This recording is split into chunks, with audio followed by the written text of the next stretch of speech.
luckily, I can. I was able to reverse most of that, and now I'm actually just older, she says. So, yeah, she got wise. You know, Botox can migrate if you get it in your... And that, I think, Kathy, you've mentioned that as well. That's a problem. That's one of the reasons that I'm not getting it, because if I get it in my forehead, then it'll migrate and probably make me go blind. What if you lost use of your lips and said things like White Whore Pike? It just sucks. Listen, the lip thing is like something just like what she was talking about. People just keep going with it. Yes, They look at themselves and they're like, "Oh, that looks good. I'll do more. And then, I mean, you guys know that look, and it's terrible. What is it about people? But it's just unfortunate, especially in Hollywood. Women can't age. Yeah, they have to stay young, and then they end up looking, a little bit weird. I'm really enjoying the show on Apple TV Plus, Shrinking. Yeah. But the one female lead, the neighbor, who, by the way, her husband is Ted McGinley from like Married with Children. Love Ted McGinley. Revenge of the Nerds. But Love Boat. She was in the Drew Carey show. I can't remember the actress's name, but like she clearly has had work, and I'm like, damn it, like you don't look like yourself. Yeah, right. Yeah, exactly. So at least I didn't know she had reverse head stuff. So good for her. Zendaya just made a wild surprise appearance at Paris Fashion Week. The Euphoria star took in the Louis Vuitton show on Monday from the front row. Preston, there I am sitting, there at the event, and she comes walking in, and I was aghast. Well, I'm sure you noticed her dark tiger print ensemble of short shorts, absolutely, knee-high boots, and an open blazer that revealed a black bralette. The Emmy-winning actress, who debuted a shorter bob hairstyle in December, paired her look with layered necklaces and one of the brand's signature top-handled monogrammed bags. And according to Vogue, the outing, which she made with longtime image architect Law Roach. Image architect? Marked the star's first front-row sighting since October when she attended Valentino's Spring 2023 show. Despite wintry temps that didn't make it out of the 40s, Zendaya's presence made a sizzling impression at the show, featuring designer Nicolas Jezeric's latest looks, artfully set against the backdrop of Paris's famous Musée d'Orsay. Nick, I have no idea if I said it. Musée d'Orsay. It used to be a train station. She also posed with Pharrell Williams, who was named the new men's creative director for the fashion house, succeeding Virgil Abloh last month. Abloh? Roach said she's fearless. She's fearless. She has this... We just love her. ...really beautiful talent of going on the carpet and evoking whatever story we created in the background. As a fashion engineer, I just love her. So she is killing. She's slay. She's slay queen. Yeah. Halle Bailey took to Instagram this week to introduce her Little Mermaid doll to the world. She said in the video, "I have something really exciting to reveal to you all, and I'm going to cry. This is the new Little Mermaid doll. I am literally choking up because this means so much to me. And to have one that looks like me, that's my favorite Disney character. It's very surreal." You and I have bobbleheads, so come on. Welcome to the club. Pointing to the doll's forehead, Bailey added, "And look, she even has my mole." So they put the mole on there. I assume they get a percentage of that, right? If you sign you would hope, right? That's her image being used for merch. Yeah. Or she has a crappy agent. I don't know. They didn't strike that deal. Disney has a way of taking everything. We're going to destroy you. Who knows? On Tuesday, Bindi Irwin shared a photo of herself in a hospital bed to Instagram and revealed that she's been diagnosed with endometriosis. The Bindi's Boot Camp star said, "I'm sharing my story for anyone who reads this and is quietly dealing with pain and no answers. Let this be your validation that your pain is real and you deserve help." And she added that she's struggling with pain, exhaustion, and nausea, and it's been happening for 10 years. She said, "Thank you to the doctors and nurses who believe in my pain.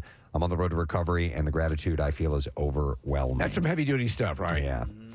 Kim Kardashian has given a tour of her massive California garden on her Instagram story. And these are my salad balls. The garden includes artichoke, Haas avocados, Anna apples, and Minola tangelos. These are red things, and these are orange things. What do you call the oranges? Yeah. Oranges, yes. In the video, Kim said, "An afternoon walk in the garden. We're going to start picking some fruits. They're so amazing ones. I'm going to watch the people I pay pick some fruit. Yeah, there you go. Did you say the so amazing ones? That was my fault. There's so many amazing ones, is what she said. Well, I wouldn't doubt her saying that. So, according to Page Six, yesterday, and this is sad news, Tom Jackson, who was a star from Queer Eye, passed away. He had cancer. Oh, man. And so he had a battle with that. Was he one of the cast members, or was he one of the people that they worked on that was like an audience favorite? It's a good question. I assumed he was a cast member. Yeah. I for some reason, they showed a guy who just didn't look like one of the Queer Eyes. He's larger with a big beard and everything, but I wasn't familiar with it. Maybe it was in another season. I'm not sure, but his family revealed earlier this week that he had a long battle with metastatic adenocarcinoma. And so, yeah, he succumbed to that. I love that show when it first came on. Yeah. I didn't watch really any of the other versions because there's just too much else to watch. But when it first came on, it was a blast. It was great. Yeah. And they gave legitimate advice. Carson Kressley still does stuff. And I forgot the guy's name who was the food expert. He did Chopped on Food Network. Yeah. So, yeah, they've carried that for a while. How about this? This is kind of interesting. On Monday, Colin Farrell reprised his role as Penguin for the upcoming HBO Max series, The Penguin. Yeah. And according to New York Post, the Banshees of Inisherin actor wore facial prosthetics as he walked around the streets of Manhattan filming scenes for the show. And, of course, no one would recognize him because he does not look anything like Colin Farrell. It was first off, the prosthetics, the makeup, astonishing. But his performance, again, if you were to play that for someone who had no idea, my wife, I had to show her who he actually is in real life. This very handsome guy is this character, and they have him, I think, a little plumper for the TV series. Yeah, and you can't hear it in his voice. No. You can't see any expression on his face that looks like Colin Farrell. It's unbelievable what they have done prosthetic and how he's one of those people that can fit into any mold. Yeah, he's good. He's that good of an actor. Bob Odenkirk, Steve, you like this, is apparently remaking the hit So Bad It's Good film, The Room. This is pretty wild. If anyone can do it, I think he can do it. The Better Call Saul star is set to take the lead in the film, previously held by, of course, filmmaker Tommy Wiseau. The scoop comes from indie filmmaker Justin Declos, who shared the information via Twitter. Many fans obviously assumed that the post was a joke, especially considering Bob Odenkirk's background in sketch comedy. But this guy clarified that the Room remake was indeed happening for real. He famously co-created Mr. Show with David Cross. Odenkirk also flexed his comedic acting skills in a recent appearance on I Think I Should Leave with Tim Robinson. It's a great bit. It's a hilarious bit. Now, they specified that the film, shot mostly on a green screen, will be played seriously by Bob Odenkirk. So it's not a comedic take on it. So there was The Room. Then there was The Disaster Artist with James Franco playing the making of the movie with those scenes lovingly recreated. And so, from what I understand, Preston, the joke is they're playing this seriously. Yep. With the original script. Yep. So they're gonna try to do it as is, sort of. So. Have you ever seen the original? No. It is well worth the time. It's not something. It's all over the place. You can find it anywhere, but it is something to behold because it's so. Again, it does exactly what you need a crappy movie to do. He was trying to make a good movie, and it fails at every level. Yeah, I'm not intrigued by it. Yeah. I don't want to watch a crappy movie. Yeah. You know what I mean? No. So I can't do it. I don't have it in me. I know people love it, and I know it's cult and they're way into it, but I like the Franco I ain't got movie. time for that. I thought that the Franco movie was really good, and I think Yeah. you can watch that and not watch the crappy movie. It's very faithful. Yeah. Yeah. All right. And then one last thing. Deadline reports that Taika Waititi may be starring in his own Star Wars film. Although the Jojo Rabbit star is still working on the script, the next film in the franchise is scheduled to hit theaters on December 19th, 2025. How funny do you think that he try and make that? He is a funny guy. He's gotta done ratchet it some back, great though. movies. He's got to ratchet it back. Yeah. Thor: Love and Thunder was too much. Well, I'll bet he's heard the feedback. You know, and I bet he course corrects a little bit. Yeah, but they're also. I was telling Casey, I was reading that the Bob Iger has now kind of put out the decree, Preston. We've talked about gluts of stuff as far as Marvel and Star Wars, and they are pulling back because it starts to dilute the product if you have too much out there. Burnout is already hit. I have it. And if they back off, they might be able to salvage that. I think reignite it a bit. I mean, I would, we'd be out at the advanced screenings religiously, and now I'll wait till it gets on home video. Yep. All right, new movies opening this weekend.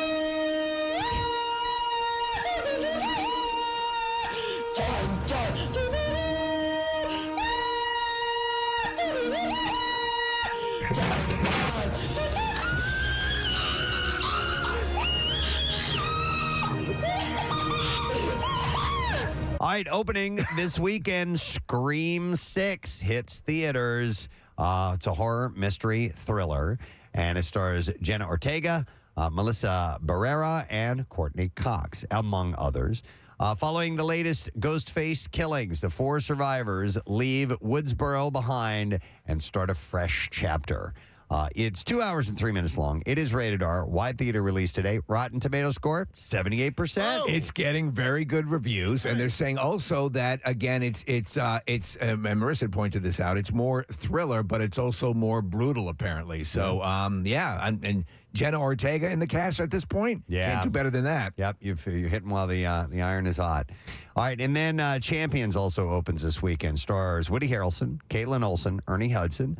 A former minor league basketball coach is ordered by the court to manage a team of players with intellectual disabilities, and he soon realizes that despite his doubts, together his team can go further than they ever imagined. It's also 2 hours and 3 minutes long, rated PG-13. Do you know what this reminds me of? And it's another Fairley movie, is The Ringer. Okay. Remember Johnny Knoxville, I where do. he competes in the Special Olympics? Yep, I never saw that movie. It's okay. It's okay. Wide theater release day. Rotten Tomato score gives it a 56%.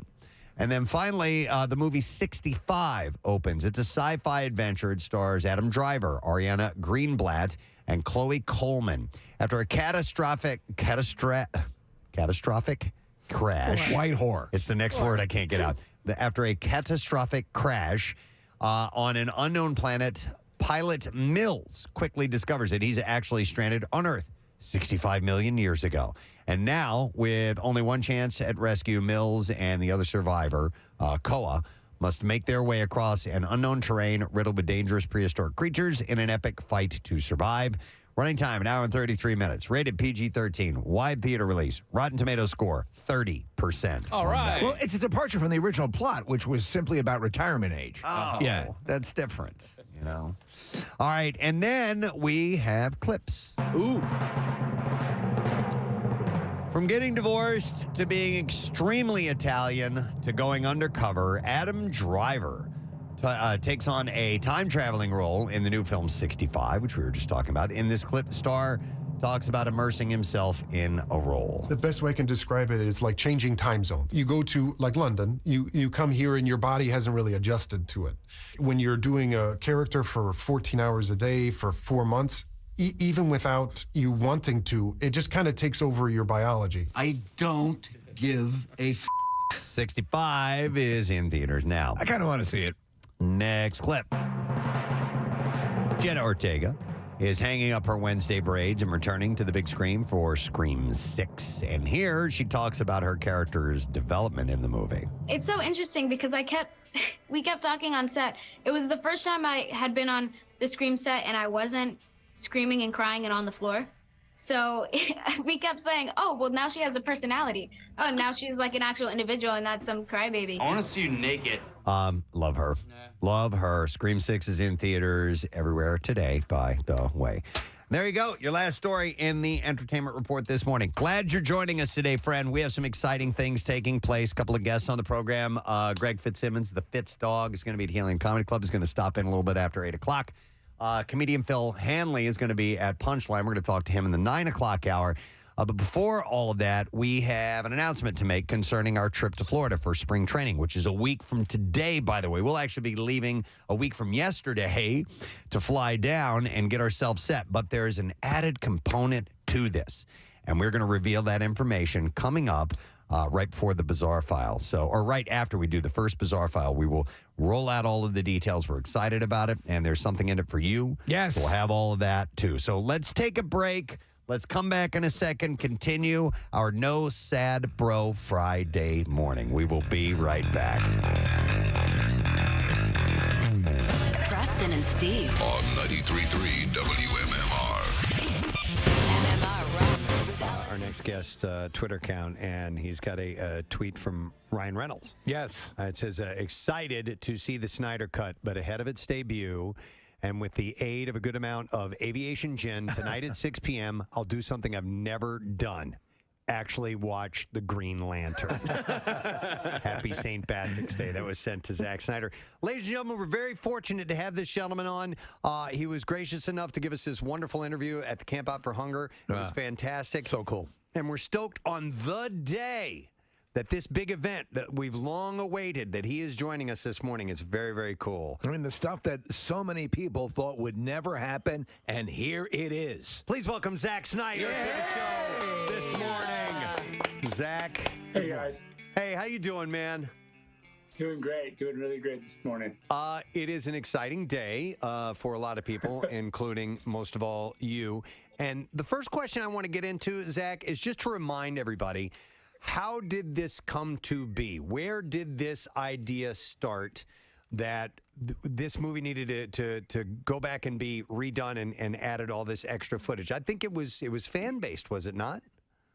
100% fan-based. I don't know. It's a long saga of what happened during the film.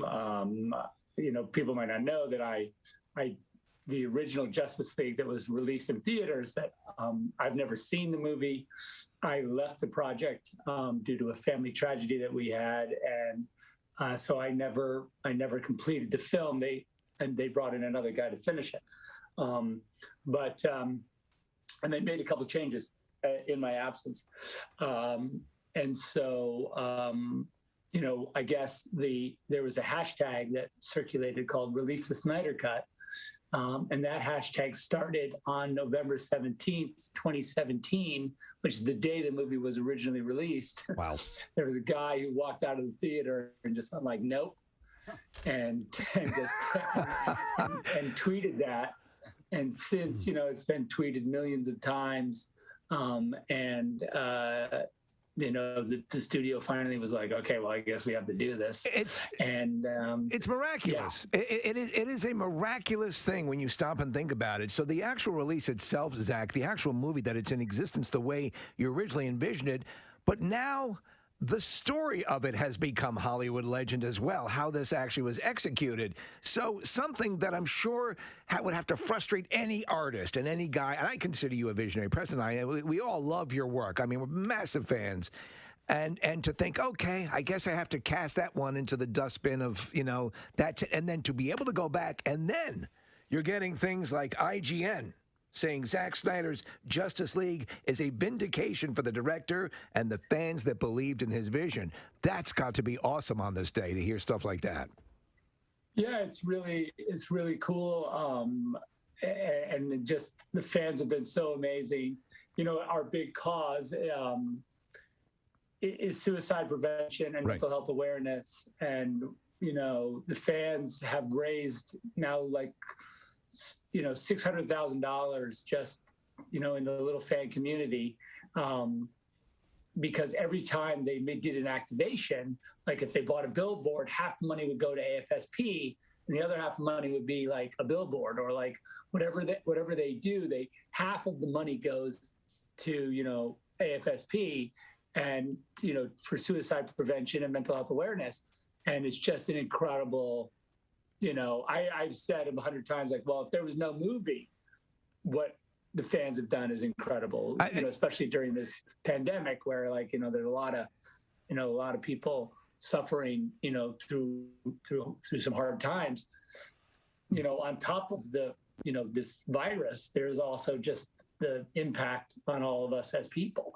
And I think that they've really been just amazing and tip of the spear in that way, and I'm just proud of the community. Well, you participated in our Camp Out for Hunger, and just to put into perspective, what happened. That ended up, when we thought we were fighting, the Battle of Sisyphus there, pushing the boulder up the hill, it ended up being by leaps and bounds, our most productive camp out ever. And again, thanks in part to you and the other people who did it. So the generosity is not gone. And for anyone who's going to enjoy and has been excited for this event, that we'll put the link up. I'm sure Nick probably already has, to direct money for people who want to make donations to this charity, which has touched your life and is sadly touching so many lives right now, and then turn a negative into a positive. But I have to ask you, so there is so much that initially I was unaware, after having seen the movie in the theater and having loved the way you had progressed this story. With Man of Steel and Batman v Superman, Dawn of Justice. To me, it seemed very Wagnerian and very operatic, and I love it. I love that whole thing. And while Justice League definitely has its moments, the tone was different. And so now that I realize there were huge chunks that were excised, Preston and I loved the character of Cyborg, and you could just feel he had been shorted so much screen time. That has been corrected, correct? Cyborg is really it's his movie in a lot of ways. I think when you see it, you're going to be very much, you're basically seeing Cyborg's story in a lot of ways. It's his origin, and that was always when Chris Terrio and I were working on the story. Our intent was always to have Cyborg. It was his time. We thought this movie was going to be all about Cyborg, and frankly, Justice League really takes that character, all the way. I love it. I can't wait for you to see it. But I was suggesting that you guys leave the studio right now. Oh, Zach was actually giving us a pass. All right, great. And suggested, and I suggested we ran the show from like the time of Live Aid, and it would probably it wouldn't work out. But so we're going to tell our bosses you've given us the pass right now, actually on social media, and there are people responding who are just loving it. And you've always dealt with people who just summarily just don't buy into what you're doing. I've from the get-go has had legions bought into it, and you like long movies. We talked about this last time at the Camp Out for Hunger, and if you're telling a story, it's like. I was looking at the runtime initially when the first iteration of Justice League was released. Like, how are you? What is this? What was this filmed in a photo booth? I mean, how are you getting these huge stories compacted? The movie, I think the runtime of the movie it's 2 hours with credits. So it's, I think, an hour and, 40, or 50 minutes. Yeah. Total. I mean, I think that's not even half of the movie that I've just finished. So if you're ready for a deep dive into into some Justice League characters, if you're ready to really go all the way, please, this is what it's all about. Zach, mentioning a long film, and for those who maybe have a hard time consuming something that's 4 hours long, I did read this morning that it is kind of broken up into 30-minute chapters. Is that the case? Yeah, when I originally finished this cut of the movie, I finished in January of 2017. So I've been working on it even 2016. So and I had this idea then that I should divide the movie into chapters. And so it's really easy to, I think as a stream, when you're streaming it, and this is a great HBO Max thing that's happening, in that when you sit on your sofa, if you sort of think about it psychologically, like you're about to binge basically 7 half-hour episodes of a giant, some are 40 minutes and whatever, but I think you really, in that sense, it's really easy to watch, and you can always pause it at the chapters and go get your chips or go to the bathroom, or you can come back the next day. But it's really, I think in that way, it's the right sort of platform for it. We did finish an IMAX version of the movie as well, which hopefully when the theaters kind of open up more, we can put it up in IMAX for you guys, because we want to do that for charity, in the fall. Oh, we'll be there. We'll promote it. Yeah, we'll absolutely do that. And just to let people know, and it's my understanding that they might be thrown off as you watch it, as everyone will watch it today, and then donate to Zach's charity as well. That the aspect ratio that you'll see at home is a little bit different, correct? Yeah, it's like the opposite of letterbox. So everyone took a while to get used to letterbox format, which is when you have black bars on the top and bottom, the kind of widescreen look. This is the opposite. It's in Academy or it's in full app, so it is shot in the sort of IMAX format, which is like a big square.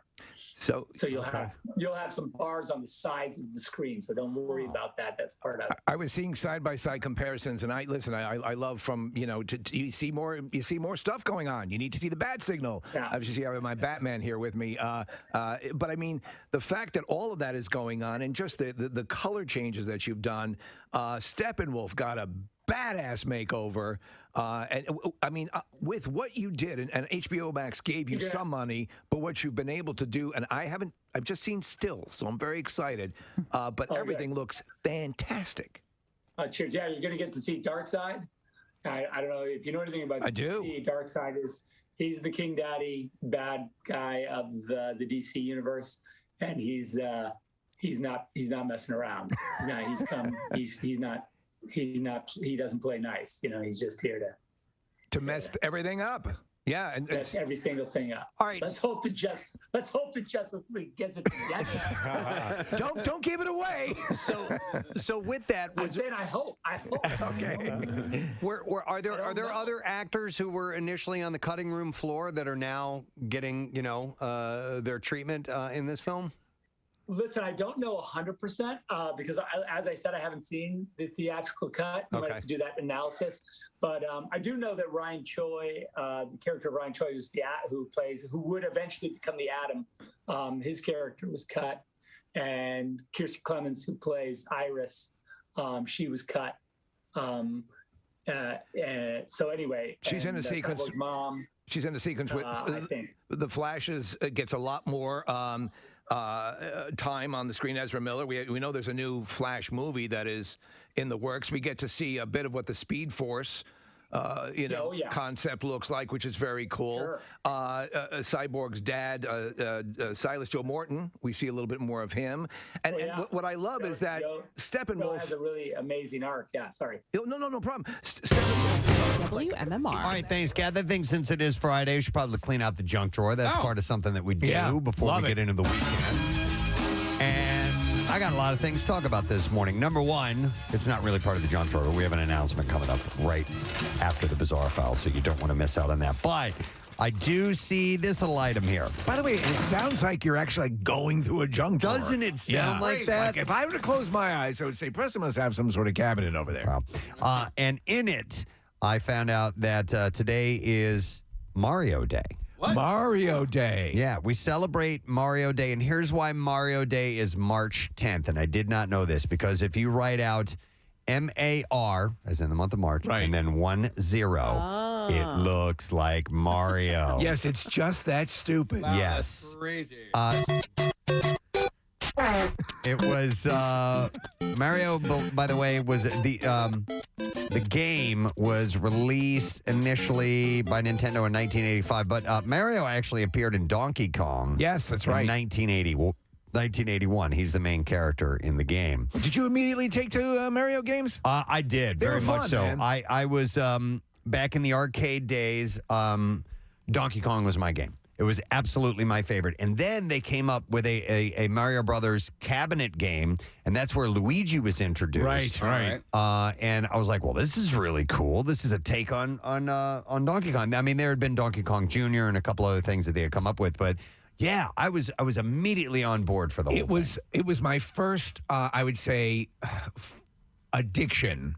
I played that all the time. I love that game. Yeah. It was and it was just so great that that's the game that came with the Nintendo. Yeah. Because it was a great game. Like there were other like it was like the Wii. Remember when the Wii, to me, like the game that came with it, the tennis, the bowling, that was the best game for the Wii. And out of the gate, they had their best game for the system. Yeah, it's funny because my cousins, when they got their first Nintendo, they weren't like they were not given any games with it as well.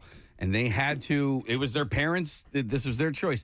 They had to beat that game before they were ever able to get another game. Yeah, that's pretty cool. I know, but I came over. I was like, okay, there's a warp world here. You can just get there's another warp world over here. So you use the cheats? Yeah. That's not cheats. Well, I mean, you're right. But Casey, there was like a sense of pride, like if you could just do all of it without having to jump, through the warp worlds to get to level 8 or whatever. I remember an interesting thing for me anyway about Super Mario Brothers is that I loved the first one, and then I completely skipped Super Mario Brothers 2, and then dove right back into Super Mario Brothers 3 because the guy could fly and you could turn into that raccoon. And so I don't know what it was about the second video game there, but that had no interest in me whatsoever. So, sometimes you disconnect, like a Mario Kart is. Oh, huge. yeah, still. So, Preston, you and I went to a video game convention and competition. It was at the Truck, I believe. Yep. We walked in. These people who don't just simply dabble. Their lives are this game, and then its various iterations. And it was almost like we were in some sort of North Korean mind control experiment because the flashing, the lights, the game. It was. We're looking at each other like, "What is this?" Yeah, they were playing Super Smash Brothers. I remember at that event. I'm like, I have no idea what's happening here. What's going on? And what's wild is how the popularity continues. So my son Carter still he and his friends play this game called Mario Party like all the time. I mean, that's what they get together and do. It's wild. My nephew was playing it yesterday with my mom, and so he's playing with his grandmother, and he was kicking her ass. But it's like they 6-year-olds are still playing. Oh, well, listen, SNL did with Pedro Pascal. Did you see it? Yeah. It was hilarious. Yeah. And they had the graphics and everything. Hang on. Didn't we have somebody it was like an older couple where they played Mario Kart to decide things? Whoever won the Mario Kart? Yeah. Which I love that idea. Who's going to be on top? Like chores? I will do the wheelbarrow. It's like, well, hey, what do you want for dinner tonight? I want Dunkin'. What do you want? I want, I want McDonald's. All right, well, we got to play Mario Kart to figure out who wins. I don't remember that, but that's a great idea. I like that. So apparently it's been taking place Mario Day for a little over a decade or so. They're not sure the exact origin. Has the Pope made mention of this? Possibly, but I may have missed out on that particular announcement he made. When Nintendo officially embraced the holiday, they started celebrating annually in 2016, and they began promoting new and old games, offering special deals and discounts, and starting hosting Mario-themed events, as well as promoting sales on some of their games. So is Mario their most lucrative property? It's got to be, right? Don't know. I would think so. It's the whole face of Nintendo. Yeah, and that movie, how come that movie's not coming out today? There's a Mario Brothers movie. Right, with Chris Pratt. Oh, yeah. And it looks really good. They launched a new trailer last night that looks great. Charlie Day's in it as well. And Casey, they missed a huge marketing opportunity. Stupid bastards. Jack Black's in it. Yeah. By the way, it was created by critically acclaimed Japanese video game designer Shigeru Miyamoto, who also created Super Mario, Donkey Kong, The Legend of Zelda. He created that. And Star Fox. The Mario Brothers video game were so successful, a movie adaptation was made in 1993, but it was horrible. It was terrible. But the U.S. version of Super Mario Brothers 2 is one of the earliest games to feature a playable female character. It was Princess Peach in its roster of 4 selectable characters. So it continues on. It's tremendously successful today. Let me go to, hang on, Mario's on the line. Hey. Mario, good morning. Hey, how you doing, guys? Good. What's up, my man? Well, there's actually a little bit that goes on with actually the Mario Brothers. The Mario 2 game was not actually Mario 2. It was like a game that they repurposed. It was called Dookie Dookie Panic. Dookie Dookie Panic? I've had that. Yeah. Do you remember when you have like a burrito and a black coffee? Dookie Dookie Panic. Dookie Dookie Panic. Remember the loading dock outside the building? Absolutely. You had a Dookie Dookie Panic. Big time. But it's you actually get the Mario All-Stars for the Super Nintendo. There's a game on there called Mario Lost Levels. That's actually Mario 2. It was a lot more difficult than the first game. I never found it to be that difficult. I mean, but you're saying were these like oppressively difficult levels? Well, the Mario the Lost Levels was Mario 2. Okay. It actually had like prevailing winds, like you had to jump with the wind to make a jump, or you had to jump with the wind coming at you that make a short jump. Yep. It had poison mushrooms and stuff like that. It's a little more brutal. The levels were more difficult. You know, Preston, when you play, and you've had the same situation, you know, and Mario's talking about the difficulty of these games, where you're in the zone and you almost have like that 1,000-yard stare. Yeah. Like it's like, and that's when you know you've got to step away from the system for a while. Oh yeah. Yeah. Especially if you start dreaming about the game that you've been playing. It's overkill. Yeah. But I will watch, some of these Twitch people that still play all these Mario games and how they do what they do on some of them. I don't know. Well, not only are they playing the game, they're also talking and they're checking people who are making comments. And I got, what? Hang on. I feel a dad joke coming on. I'm going to go to Jess. Hi, Jess. Good morning. Hey, good morning. Hey, what's up, Jess? Hey, I got a joke for you guys. All right. All right. So, what kind of pants does Super Mario wear? What kind of pants does Super Mario wear? I don't know. Denim. That's good. That's good. That is good. That's Nice not work, bad. Jess. That's terrific. You want some movie passes or something for that? Yeah. Yeah, hang on a second. We'll set you up. We'll give you John Wick Chapter 4 passes for next Tuesday. We have that at the UA King of Prussia, 7 p.m. So, denim. So, denim. Now, that would be when you would go down in the dungeons, right? Yeah, it was scary down there. And that music made me very scared. It's funny how 8-bit audio in this game, because what it does is it's very Pavlovian. You know that this, I'm in it now. It's crazy how those simple games. I know you're as am I a fan of Zelda. The Zelda games. Oh man, that changed things for me. That brought in like emotion. Yes. Into the world of gaming. And then you and I agree. I know Kathy mocks us. Twilight Princess. Oh my God. Will make you flat out weep. Cried at the end of that game. So for you guys, does Zelda outrank Mario Brothers? Yes. Me, yes. Okay. For me, it's the opposite. Okay. Mario is for me more important than Zelda. Although I loved, especially the first Zelda game. I spent a lot of time on Mario Brothers and got because that's a long run too. But there's just a little more emotion. There's relationships and all kinds of stuff that happen. It's the real world. I just didn't get into Zelda at all. Not even a little. Let me tell you something, Case. So I was very excited because they progressed to the other games in Preston. I found past that got too difficult for me. Listen, even in the original Legend of Zelda, at the end when you finish it, the last thing that comes up, and I got welled up in this in that stupid little 8-bit world. They show, it says the final words are, and the Master Sword sleeps forever. And this music wells up, this 8-bit music wells up, and I kid you not.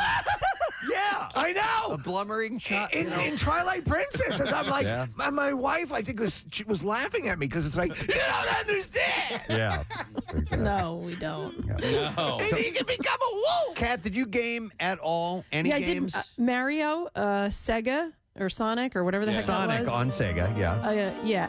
But I never got. I mean, listen, I understand almost the addiction part of it. You want to get to the next round, you want to beat it, or, that board or whatever. But I never got like that where I was like rushing home from school to play. I would play if I was bored. You did mention though that you played. Did you play Mike Tyson's Knockout? Oh yeah, I played Mike Tyson's Knockout. Yeah, there was a couple that I played with my brothers. You know what I mean? I had two brothers, so I did that. I did the whatever the. I guess it was what was the hockey game? Blades of Steel? Blades of Steel. Blades of Steel. Oh, Steel. Yes. And then double dribble. Yep, double dribble. And I also did the football. Super Tecmo. Super Tecmo Bowl. Yes. Tecmo Super Bowl. Yep. That was it. I love that. Fire. By the way, this is music from Zelda. Oh, and the music became much more when they were able to do it with the full orchestration with full audio. It was beautiful. Hang on. Here's one that says Finding a Secret in Zelda. Yeah, that was always, yes. Hey, and Preston, I did play Zelda. You did? Did you like it? When I'm saying this to you, like, this was like, I would play like once a month or something like that. Like, it wasn't like I didn't have like that a period. addiction where I had to, yes, Steve. My buddy Billy and I, we'd be holed up for hours in a dark room just playing all day long. What was the longest amount of time you spent at the console playing a game? I don't know. I remember the sun coming up. Yeah, oh yes. But that was usually Street Fighter 2. That was Street Fighter 2 for you? For you, Case? Yeah. No, it was, Steve, damn it, the zombie game. Resident Evil. Thank you, Resident Evil. Yeah, I'd play that all night Resident Evil 4 might have been to Sunrise when that came out, because that blew me away. They changed the whole architecture of the game. It's still one of my favorite games, and I played it on one of the most underpowered systems, the GameCube. But it shows you it doesn't matter. As long whatever they do with it graphically, if they can make it work, it does. If it's a compelling product, you will be in. All right, so happy Mario Day to you today on March 10th. Let's go back into the junk drawer and Damn, it sounds like you're in a drawer. Something else. All right, here we go. The U.S. Army is rebooting its 80s era slogan, "Be all you can be." No kidding. So they're passing on No Sad Bro? In a new rebranding campaign as part of an effort to turn around the service's most dismal recruiting environment in decades. Okay, so here's the deal. I find it, and I don't want to sound, I don't even know how I don't want to sound here, but I find it weird. Like, there's a billboard on 95, and it's... You don't want to sound like a billboard. No, I don't want to... But it's just weird to me that it, like the marketing. Sorry, because I don't want to be offensive, because I love our military, but the marketing focus is like, dude, check out these giant guns you get to shoot at people. Do you know what I mean? Like, well, no, listen. There are different reasons why people might want to join the military. They may want to join. Because they get to play with big toys like that, big destructive toys. I want a tank. They may want to join to defend the country, to defend what this country stands for. They may want to join for training for a job later on in life. Yeah. They may want to join for assistance in going to school. There's a bunch of different reasons. Food? For the food alone. But I agree with that. But why is, and so there are a million different reasons and ways to join the military, and you named so many of them. Well, I think they pick and choose each one of those and market. You just saw the one that happens. Okay, you just saw that particular campaign, which drive around more, which speaks to this, which is why they're going in this direction as well. It's going to be another added part to that. So, in fact, the Army unveiled a rebrand in 2 clips featuring actor Jonathan Majors. Oh! Which is pretty cool. Kang! He speaks to the camera as he walks through different Army scenes from the past, in the present, and into the present. And then both clips end with "Be All You Can Be" in yellow text on the screen. The campaign was initially scheduled for August, but the Army moved it up. Last year, by the way, the Army fell about 25% short of its recruiting goals. That was because their campaign, the spokesperson was Bruce Valanche. It didn't make any sense. I don't want to look like him. And we love Bruce Valanche. He's out of shape. He really does not seem like a military guy. So Army leaders have attributed the shortfall in part to the lack of knowledge among young Americans about the Army and the avenues that it opens. So Majors was chosen for the campaign largely because of his resonance with Gen Z. He recently starred in Creed 3 and Ant-Man and Wasp, Quantumania. So he's, kind of a hot commodity right now. But he comes from a family of veterans. His father served in the Air Force, and his grandfathers were in the Army and the Navy. So my dad was World War II, and then my older brother Gene was in the Army briefly. He joined Case he wanted to. He was an English teacher. It was kind of going nowhere, and he was looking for a career shift. They promised him something, and they delivered on it. Yeah. So it set his life in a wholly other direction. And but he that I think there's multiple reasons why one would be drawn to the military. Well, listen, and I always recommend, if like college is cost prohibitive for you, then the military is not a bad option. And my buddy who's a doctor now joined the Navy, and they paid for his med school. Yes. And he gave them a few years of service after, he becoming a doctor. A lot of people don't realize, Preston, that there's a thing called morning show boot camp, and that's like the military. It's a lot like it. It is a lot like it. It's very similar. He's not kidding. There is a morning show boot camp. So according to the Army Historical Foundation, when the original campaign, the Be All You Can Be campaign, aired from 1981 to 2001. It replaced the What's Wrong With You campaign. No. So when it was first launched, some veterans were shocked to watch the Army advertise military service with the type of jingles used to sell toothpaste. Yeah. But the brand campaign proved successful. It was. And Advertising Age listed it as one of the top ad campaigns of the century because it had that jingle, "Be all that you can be." In the Army. In the Army. I Yep. also love wasn't it the Marines? We do more before 9 a.m. than most people do all day. And they were also, we're looking for a few good men. Right. Which is where the title of that movie came Right, from. right. And the Navy, which was my favorite campaign, was it's not just a job, it's an adventure. We're full of seamen. The voiceover actor in that was this guy named Harry Chase. And I went to high school with his brother. Yeah. Did he it or do a not. lot of radio imaging as well? Oh, he did tons of stuff. He did all kinds of things. The Army jingle that was a little bit weird, Steve, was how did it go? It was like they come from space, but they don't come from here. No, it was like be all you can be in the Army. Right? Oh, they changed it up a little bit. Yeah. And then Safe stole that jingle as well. Ready? 3, 2, 1. Safe Flight. Oh, I thought we were doing the Damn Army. it.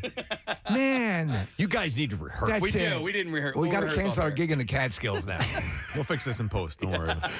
They've got 2 guys who sing Safe Flight. I want to see the show. During what was largely a peacetime campaign, one of the original Be All You Can Be ads showed a soldier explaining to his parents while on the phone how the computer talks to the printer.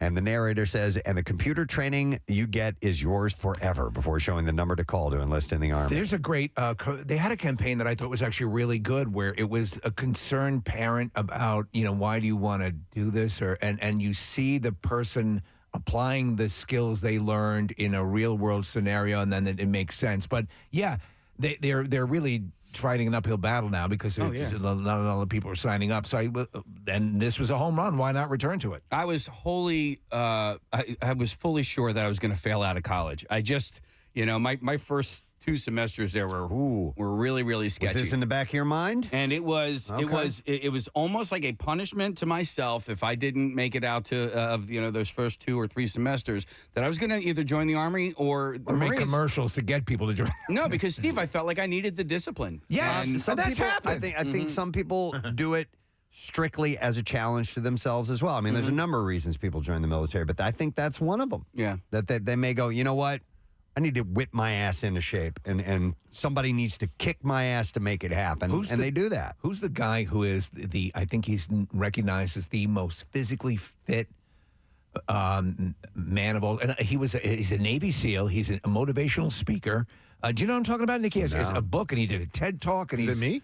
It's you. Is it you? But but the guy is like unbelievable, and there is David Goggins. Oh yeah, that guy. Yeah. So Casey, about the discipline thing, when ever I got in trouble, or any of my friends got in trouble, or my brothers got in trouble growing up, the threat was by my parents and many other parents, we're going to send you to Valley Forge Military Academy. Okay. And the reason for it was, in Valley Forge Military Academy, you learn discipline. Which military is that? It's a prep school for any military. So Okay. you can go to VFMA, and then, you can become an officer there, and then say you make it into West Point or whatever.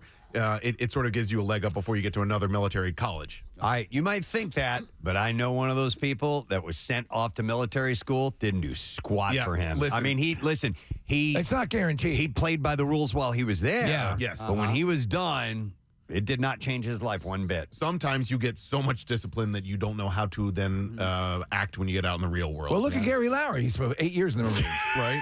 And now he, The U.S. Marines? well, that's up for debate. Right. Okay. He went in as a hostage.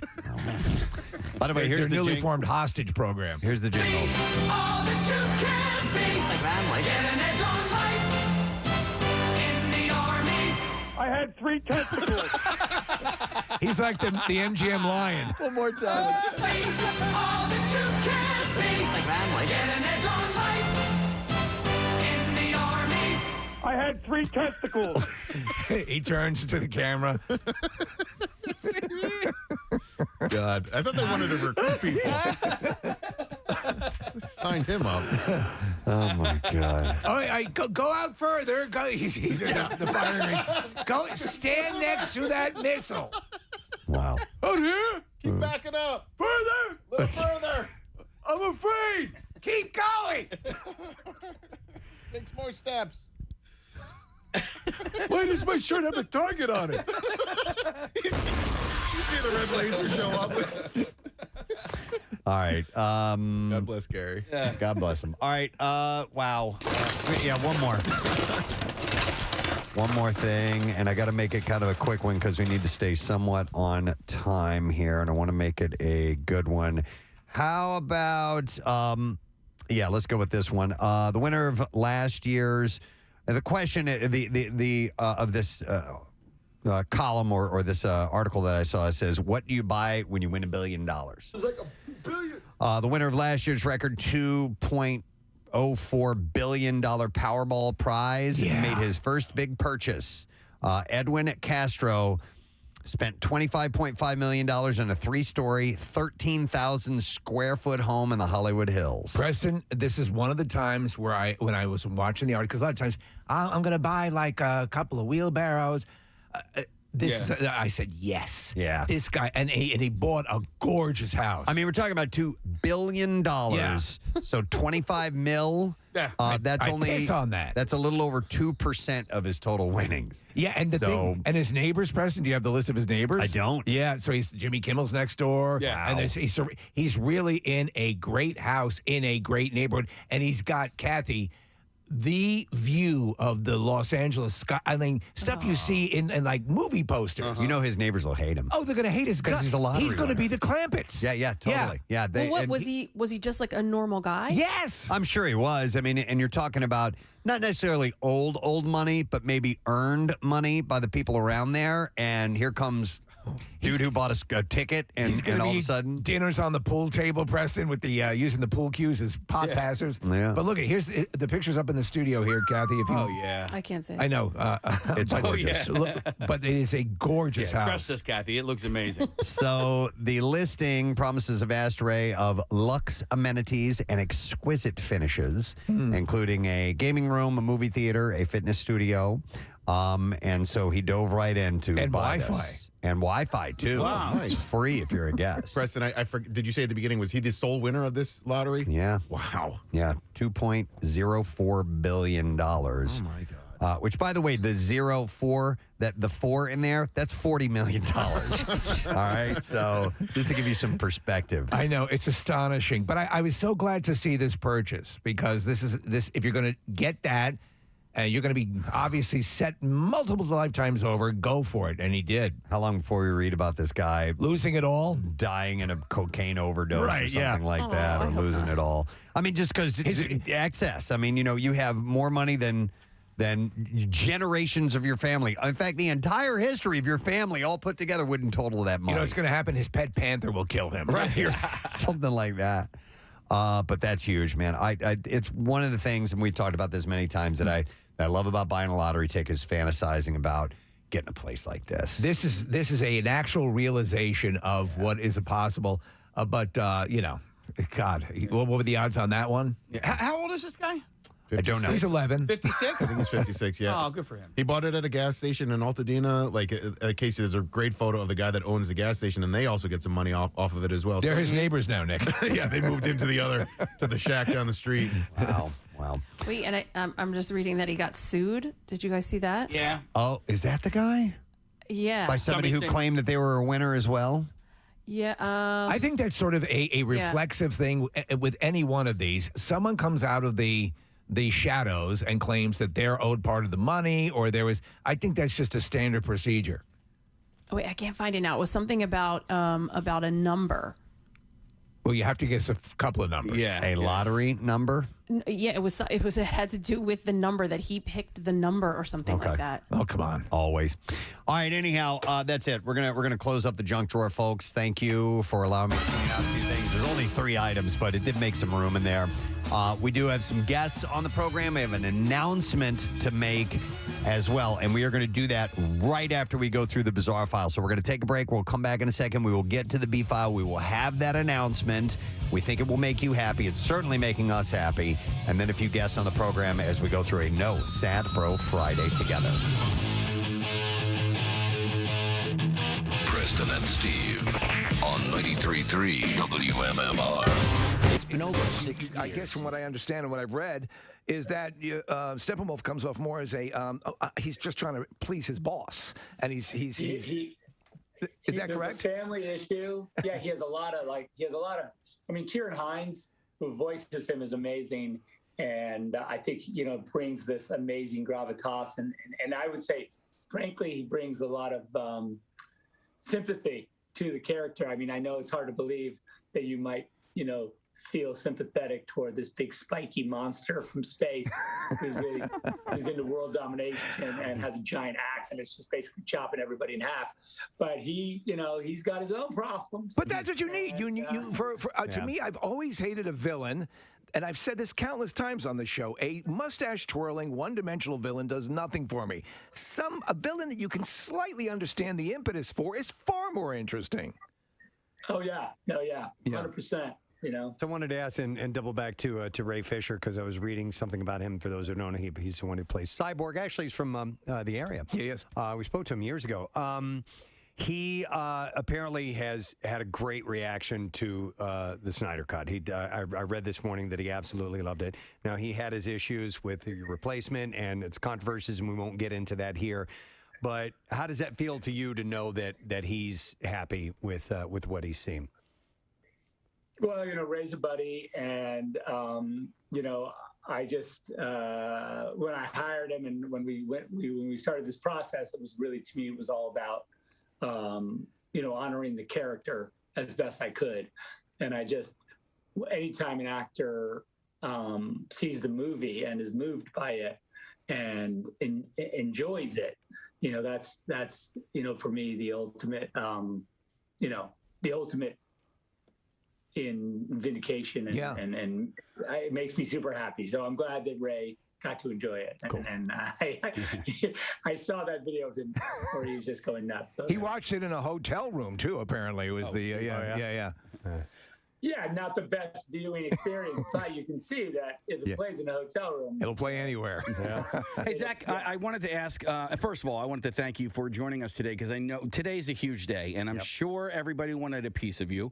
And so the fact that you woke up early, it's like 5 o'clock in your time right now, that you woke up early, that you're spending some time with us, I want to thank you for that. But I also want to ask, why did you get up at 5 o'clock in the morning to call in to Philadelphia radio? I would like to think that you like our show, but is it because you have family in the area? Look, I'm a friend of the show, and I really do. I love you guys.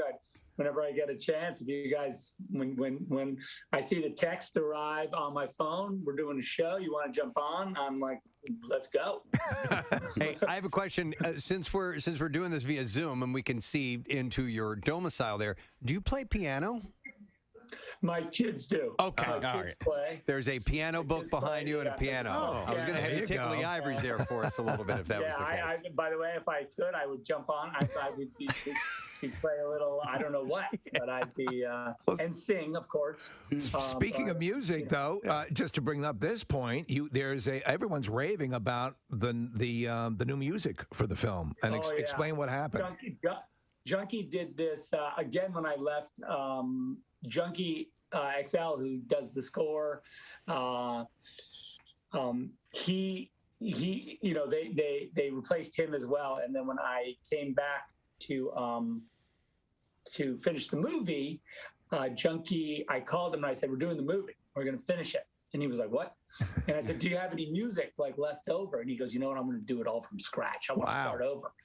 And so he just, it's 4 hours, pretty much 4 hours of music. And it's unbelievable. He just destroyed it. And we are doing it's coming out. I don't know exactly when it comes out. We'll have to check out, but we're doing a vinyl box. So if you're into vinyl, oh wow, they're gonna do a full release of the soundtrack on vinyl. And that's pretty cool. As well as, of course, at Apple Music, you can check it out. Well, Zach, I'd like to ask a follow-up question about that topic because I loved the soundtrack for Man of Steel as Hans Zimmer did that. Do you have favorite composers that you like working with, and how do you end up choosing one? Because there are a lot of great ones out there, and Hans is legendary. So why change, in the same cinematic universe and do a different composer? Hans and Junkie worked together. That's why I met Junkie. He came, from sort of Hans's camp. And that's how we sort of got together. And then, because the two of them did Batman versus Superman together. Okay. And then and then when we went on to Justice League, I was like, okay, Junkie, you want to do it? You want to do the whole thing? And he was like, absolutely. And we worked together. He did, he did Fury Road and a bunch of other amazing soundtracks. And it's just, and he just finished Army of the Dead for me. When is the release on that? Shot right over there in Atlantic City. When's the release on that? We hear it was bumped back again. May 21st. May 21st. Okay. Just to also be ready. I'll be back on the show in no time. Oh, you bet your ass. You made a critical mistake in answering our texts because we're going to be on you like white on rice. But and I just want to convey the excitement to people who may not understand. For example, and I think I mentioned to you this to you at the campout. Batman v Superman: Dawn of Justice, the original theatrical cut, really enjoyed. Yet there were some things that to me were like, well, there didn't seem to be an explanation fully. When I saw the full director's cut with the additional footage in it, it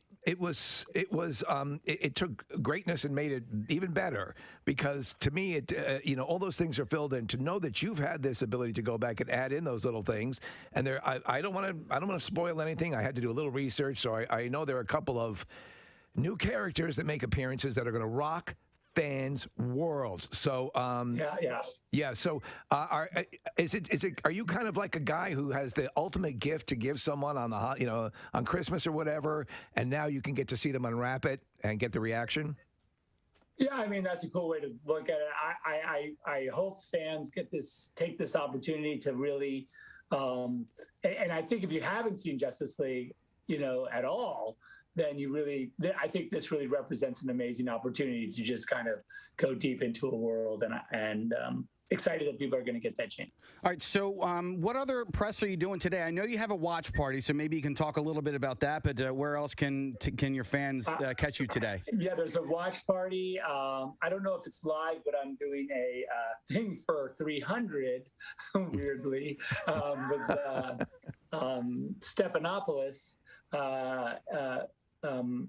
with the Hellenic League, because it was the I think it's the 2000. No, it's got to be more than that. It's 480 BC. The anniversary of the Battle of Thermopylae. Yeah, it's one of the anniversaries, but it's thousands of years. But that's exciting. So I'm talking to them. Are you going to have anybody from the battle attending? Or? Yeah, we're going to have a couple. Leonidas is coming. So that's kind of weird that I was like, wow, that's a blast from the past, but you absolutely have to do that. What an honor to have some of the original veterans in attendance. Yeah. Yes, exactly. We better hurry up and get their stories before it's too late. Go, Preston. I'm sorry. Go ahead. And, I'm doing a couple of watch. Well, I don't even like you. I'm delirious, so I can't remember. I don't know. It's early. Well, shuttling me around, but always stopping here is important. We appreciate that. It was announced that you're going to do the Fountainhead. Is that correct? Well, no, I own the Fountainhead. I don't really have we don't really have a model for it, but I've got it. It's kind of on the. I would say it's on a slow burn. Okay. Okay. But we'll see. The next thing I'm doing, I'm trying to do this small movie that I wrote with my friend Kurt Johnstad, who actually wrote the script,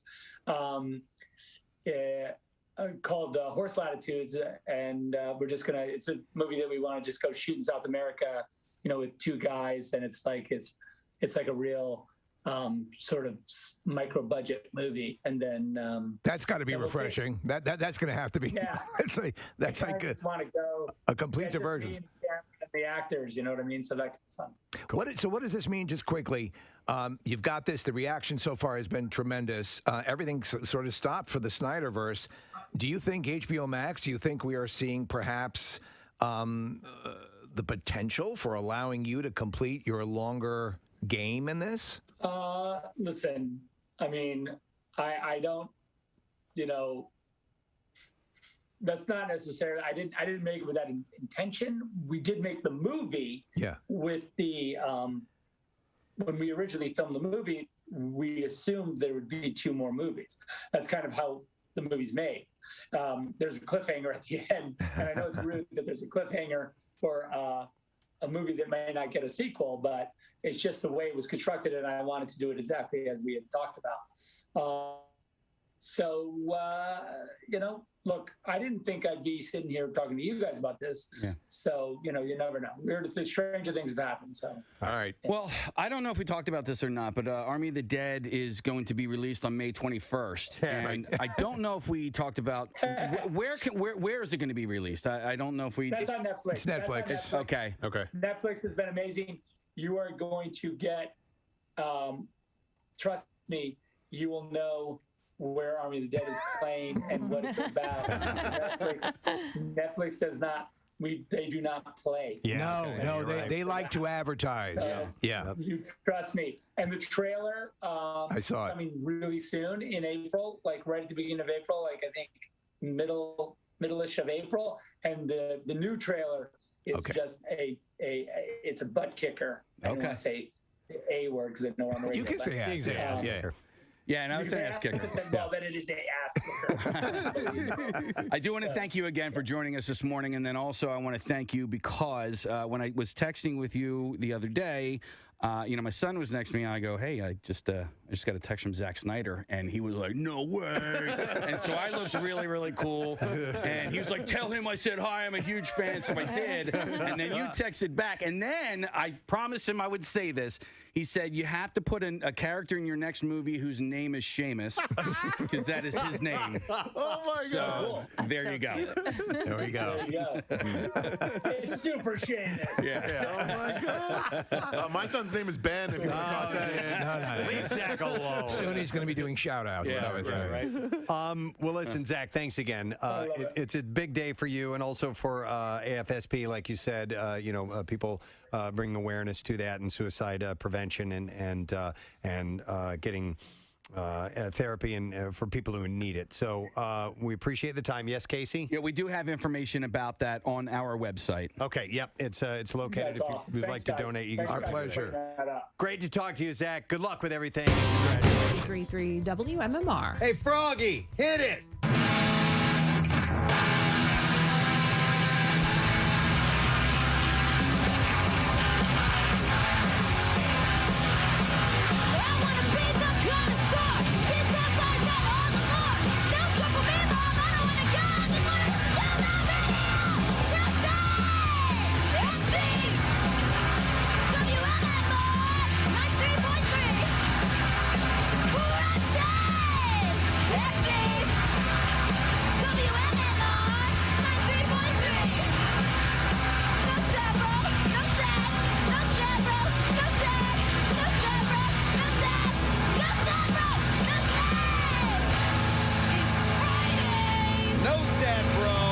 Do the Bizarre File.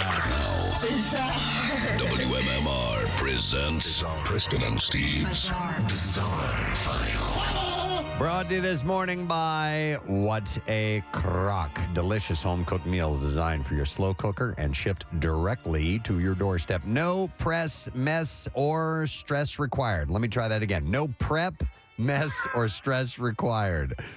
Visit whatacrock.com to see what's cooking. All right, we'll start with this.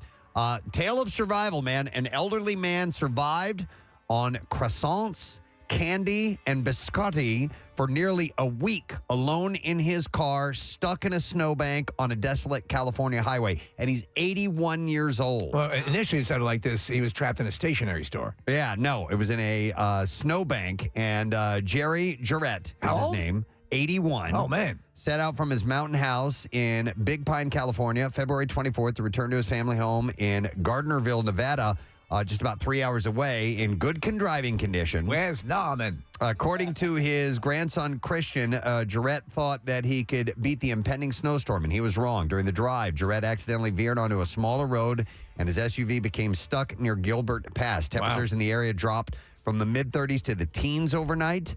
The mathematician and former NASA employee was ill-prepared for the weather, wearing only a light windbreaker, his grandson said. A light quilt and a hotel bath towel were the only things that Jarrett had to keep himself warm. That's pretty amazing. Described by his grandson as a very smart man, Jarrett stayed with his car and conserved his vehicle's gas and battery, only turning the SUV on periodically to warm up.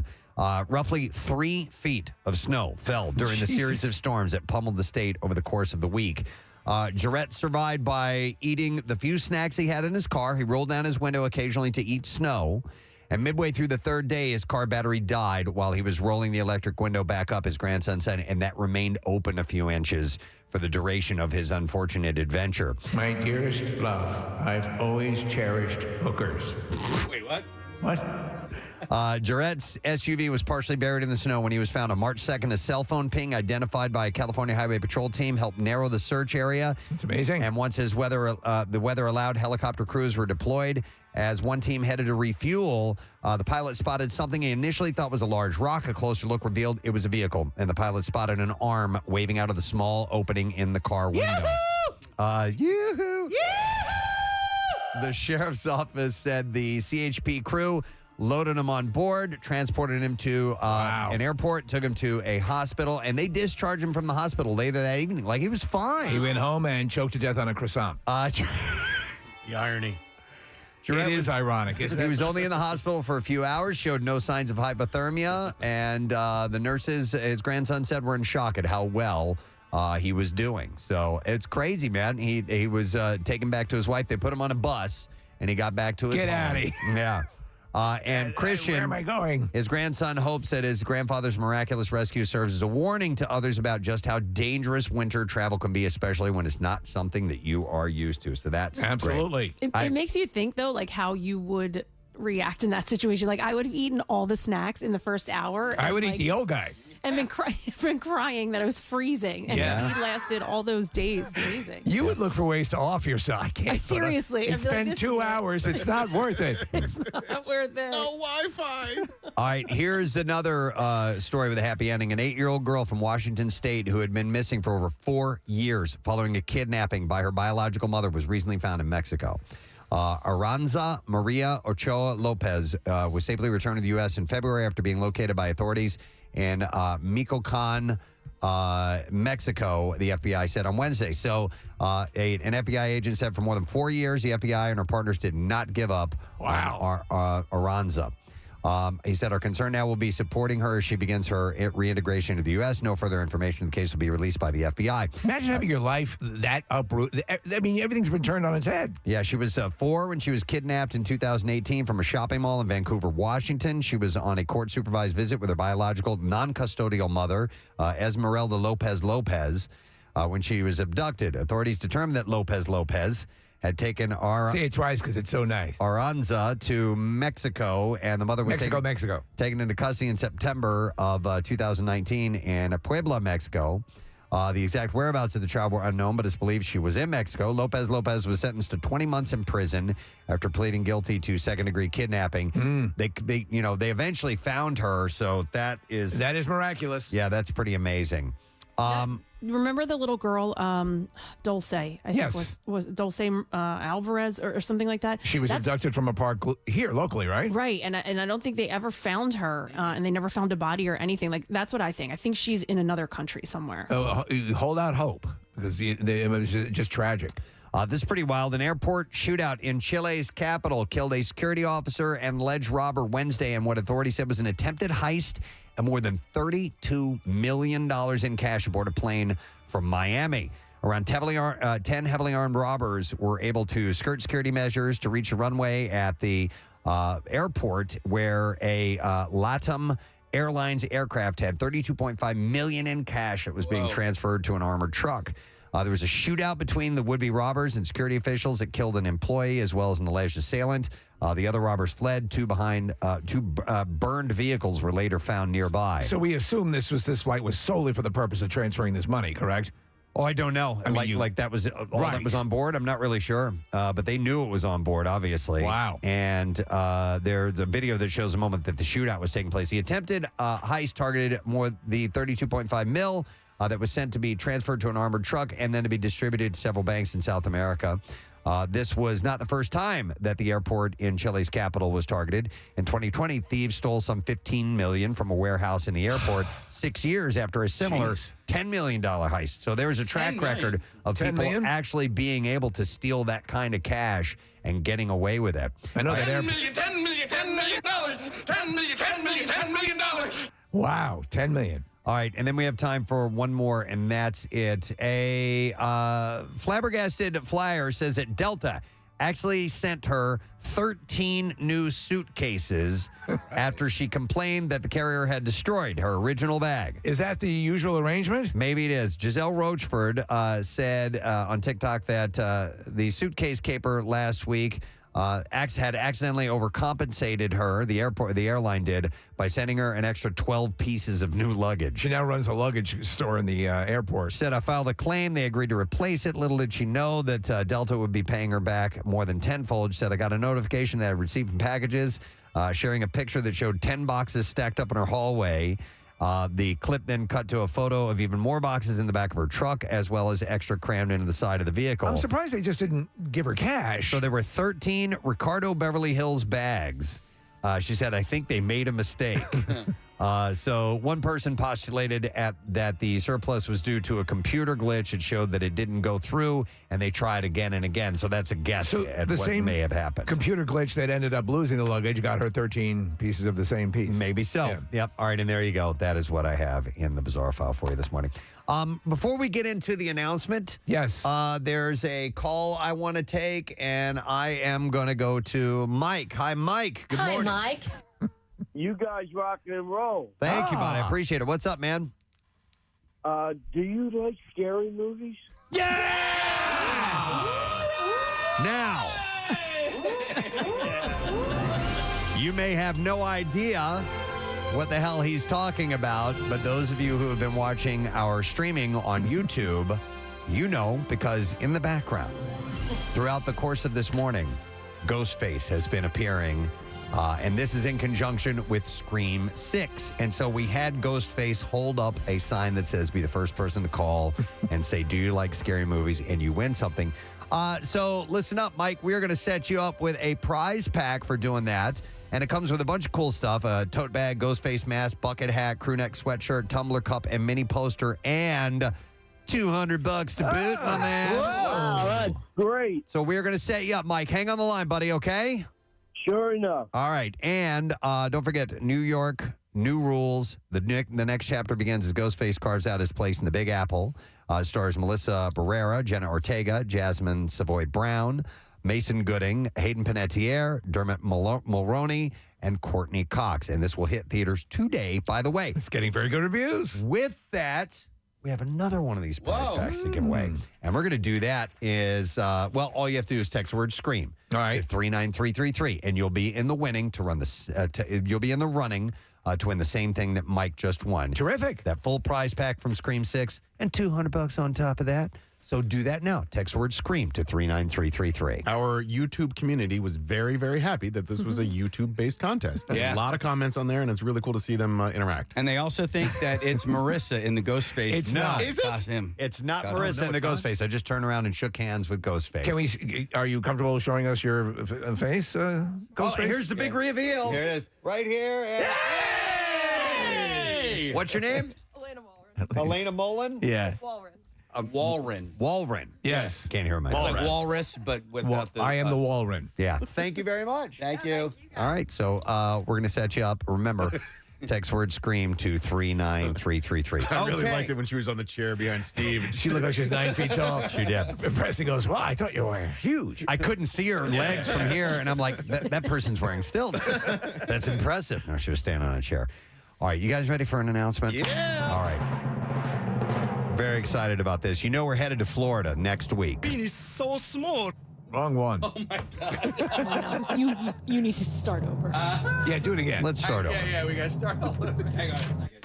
Start from the beginning. All right, let's rewind. Is there something you can cleanse the palate with? Like, do you have another little story or something? Let me do it. No. We need to do this because we have guests standing by. So we have an announcement to make. Yay! So you know that we are headed to Florida next week. All right. So we will be broadcasting live on Friday in Clearwater for spring training. And normally we'd just hop on a plane, head back after that, and get back here. But no, that's not going to happen. Ladies and gentlemen, we will be on Monday morning, March 20th, broadcasting live. And we've been wanting to do this for so long. From Universal Orlando Resort Ladies and gents, where's our music? Here it is. We're going to Universal. Wow. I'm so excited about this. It is finally, how many years have we been talking about being at Universal Studios and broadcasting? We have not even been discreet about it. We've been begging. And finally, somehow, it happened. A lot of it somehow has to do with Nick McElwain doing the legwork. Yeah. He got to work and made sure that this whole thing happened. So we are going to be there on Monday, March 20th, and we'll be at the park broadcasting live. We're stoked about this. They have radio studios there. Which the last vacation a couple of years ago, where I actually traveled someplace, was here. And I loved it and got to see the facility. Their broadcast facility is terrific. And you know what? We want to send you to Universal Orlando Resort. Starting Monday, March 20th, listen weekday mornings at 8 a.m.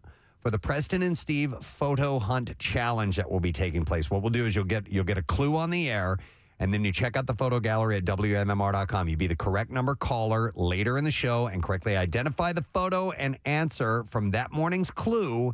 You could win a trip for two to Universal Orlando Resort with flights provided by Spirit. So this is a full package. That's amazing. Trip that you can win. For more information, you can go to WMMR.com. So we will start giving that away on Monday morning. And then you want to listen weekdays for that. So we're excited for this whole thing. I can't even remember a time we had that many prizes to give away of this level. I mean, obviously, we give away a lot of cash and stuff like that. But Preston, when you went, it's magical. You can try to fight it, and you'll lose because they get you. It is just a wonderful place. The person that I'm most excited for is Nick because of his Harry Potter fandom. Both Nick and I are the ones that have read the books here on the show, and I've been there. And Diagon Alley is going to blow you away. I'm so excited. You guys have both raved about it. I haven't been to Orlando since I was a kid, 6th grade. And so I just haven't had a chance to get back. I've never been to Universal. I can't wait to see all of the Harry Potter stuff, the castle, the Hagrid's ride, the train, the whole nine. The rides are next level. Yeah. Like you've never been on anything like them in your life. Hagrid's motorcycle ride. That is one of the greatest coasters. And because you can either sit in the sidecar or you can sit up on the motorcycle. And the way they do things on that roller coaster, you think, how the hell are they doing this? Where the track will actually drop down onto another track and then you're going off in another.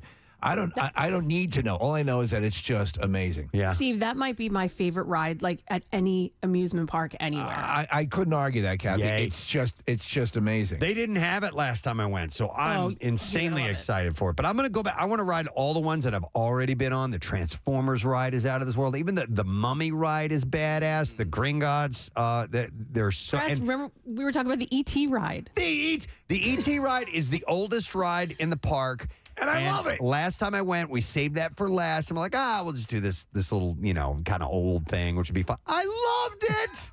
It was so much fun. Did you do the King Kong? It wasn't up and running when I was there. They were building it. That'll blow you away. Oh, man. This is so awesome. So that'll be Monday, March 20th that we'll be broadcasting from Universal.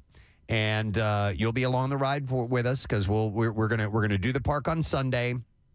Monday, we'll broadcast live. We'll tell you about all of our experiences there, and then we'll start giving away the Universal Orlando Resort trips that we have for you to win. So it's all awesome stuff. We Unbelievable. are excited. So next week is going to be just a blast, and we're looking forward to that. And starting that spring training. So yes. It's going to be great. We're looking forward to it.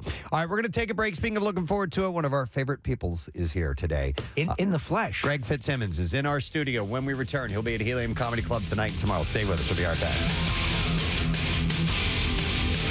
Preston and Steve On 93.3 WMMR.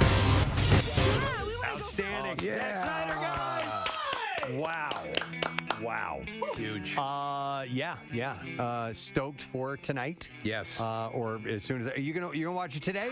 I want to watch it straight through, and it's a tough thing on a school night. So I'm going to try. If not, it'll be tomorrow because I want to live and go into this world. I'm so damn excited. All right, we're going to get right into this with the story. I love this one. It's about the band Korn. So when it came time to choose a name for the band, they had considered being called Larry. Stop it. Larry. This is a great story. That was the name of their manager at the time, Larry. who had told them that they could not call their band Korn. Now, Jonathan Davis told Revolver Magazine that he responded, "Well, we're gonna pick it. We're gonna name it Larry then." And he's like, "F you." And I said, "Look, it's either gonna be Larry or Korn. You effing pick it." And once they decided on a name, Davis said that the logo. This is interesting too. Which is the K. Well, it's the name, Yeah. Korn, drawn out. The logo came about when he grabbed a crayon and wrote Korn with his left hand. Oh, there you my go. gosh. And got all jaggedy. And that's it. Yep. And look at these people spend millions of dollars on highfalutin graphic artists. Yep.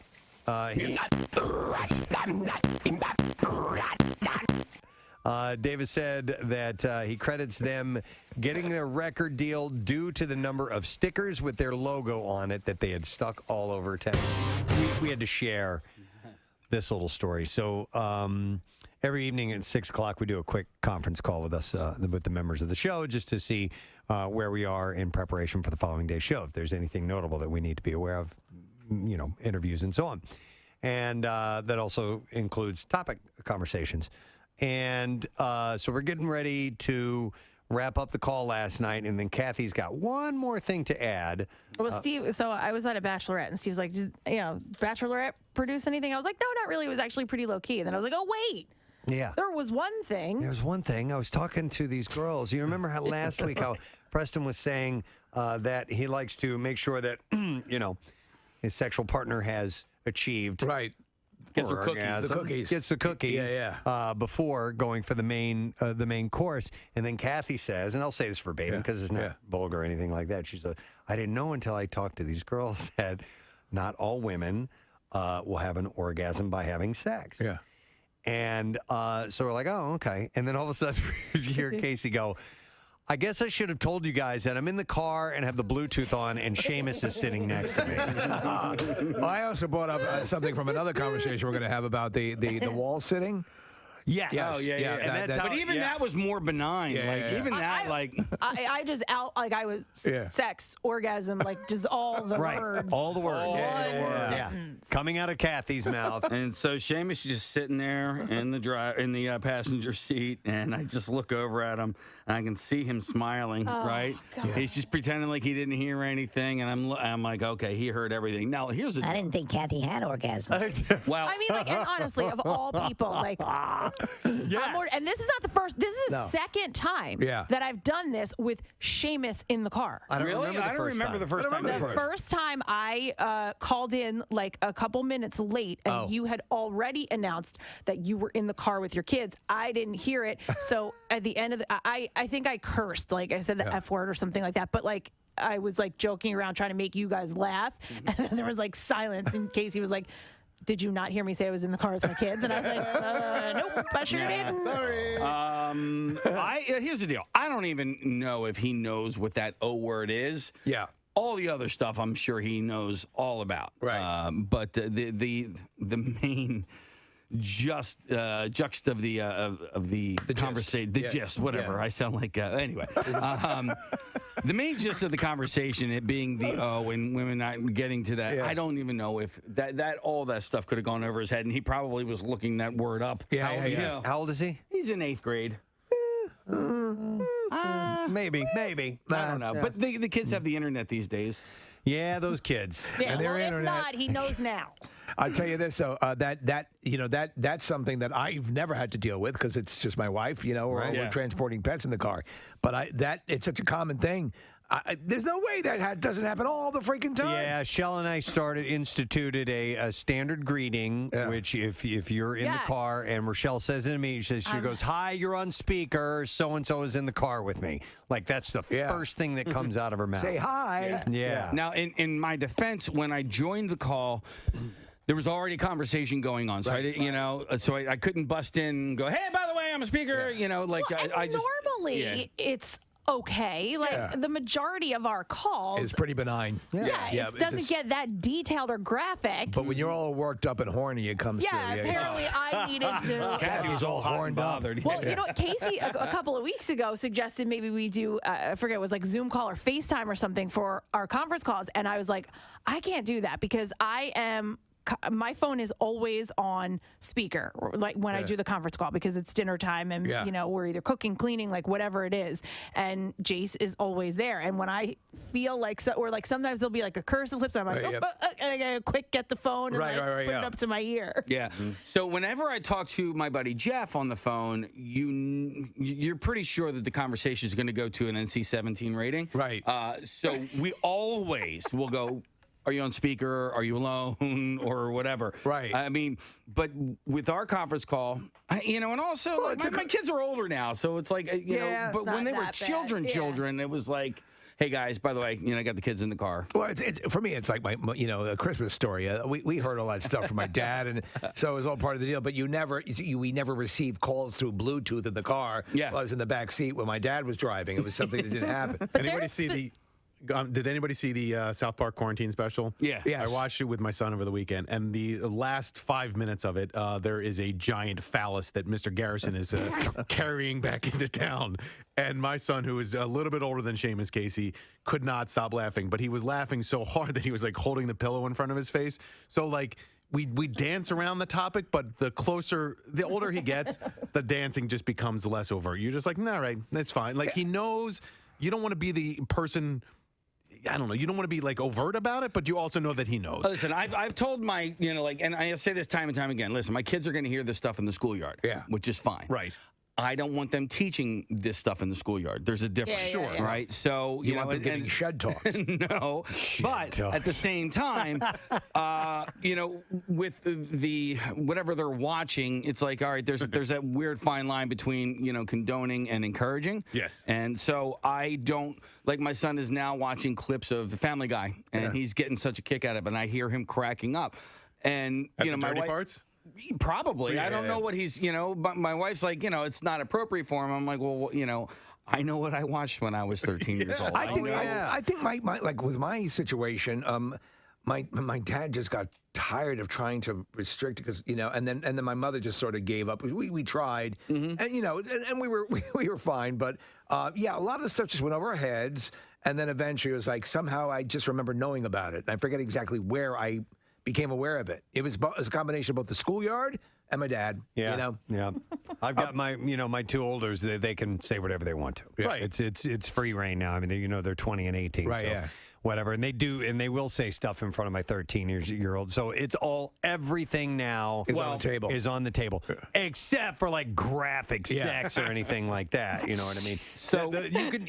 I love when parents say, they've heard everything. You know, when they're talking about their kid who's a toddler, he's heard everything. No, they haven't. He may have heard all the words, not in a specific order though. Yeah, which can make it very graphic and dirty. Well, like Chuck D'Amico, right? So Chuck D'Amico is part of our pod. I work with Chuck, and then so my kids and we see each other on the weekends. Chuck D'Amico says things that are like, I was like, I would never say that in front of my kids, and he says it in front of my kids, and I'm like, well, I guess this is just where we are now, you know? Like, wait, Chuck says stuff in front of his kids that you wouldn't say in front of your kids. He says it in front of my children. He says it in front of my children. Like what? All right, so for instance, we were playing using your mouth on a donkey. No, is it Scattergories? Yeah, we were playing Scattergories, right? And the things that are round came up, and the letter was T. And he said, and I'll just, so he said tiny toddies, but it wasn't toddies. Right. It was, you know, boobs. And I was like, you know, and like. You were like, we don't say that. That's 2 points, man. You also, I know that, but you also have to remember, I also have I have the youngest of everybody, too. Yeah. So my sixth grader is there. My sixth grade daughter is there as well. So That's not appropriate. It's not. It is not. So what you're saying is he's a bad dad. Well, I'm saying he often forgets, and you know that we all have different parenting styles. So he might have said that in front of his sixth grade daughter but she's a sophomore in high school now. So there's a difference. And you lose track. When he did that, my wife and I looked at each other like, you know, like. Do I say something? Well, I'm saying something to him now. Don't say stuff like that in front of my daughter, right? Don't say stuff like that in front of my 11-year-old daughter, my 11-year-old Catholic school daughter. All right. Okay. All right.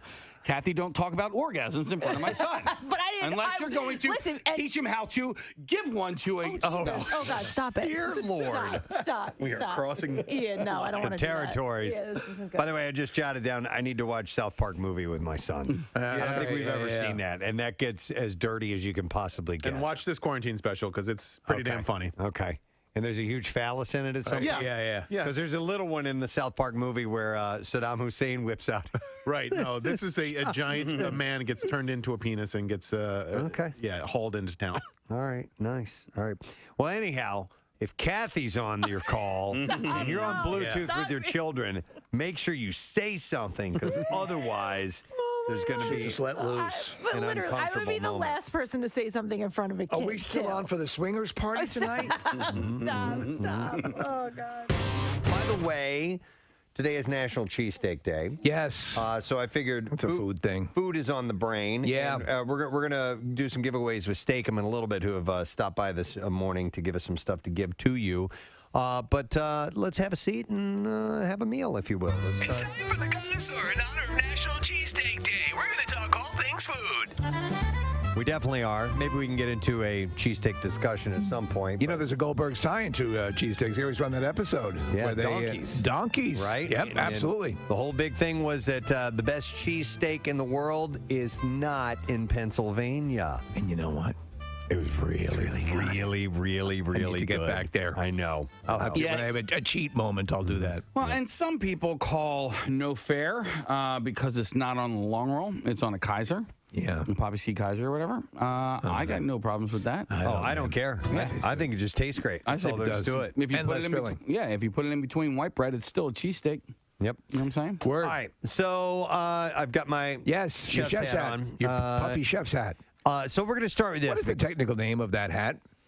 Chef's hat. Chef's Is it literally just I don't chef's know. hat? You got me. Because there's a couple different ones. I think like sous chefs wear a different hat. And so there's a variety of different hats that are worn in certain restaurant situations. So it's called a toque, Steve. All right, there we go. So according to this, it says the chef's hat is officially called a toque. That's toque. Which is Arabic for hat. All right. While the term has existed for a few thousand years, the French popularized the word when referring to a chef's hat, according to Culinary Anyone. That's a website, I guess. By the 1800s, that hat has become known as the toque blanche. Oh, because it's white. Or white hat. Yeah. I know you're about to get going with something. Connoisseur. I don't think a cheesesteak in between white bread is still a cheesesteak. It is. All right. Maybe we can come back to this. I stand corrected. No, I mean, is it called a cheesesteak roll?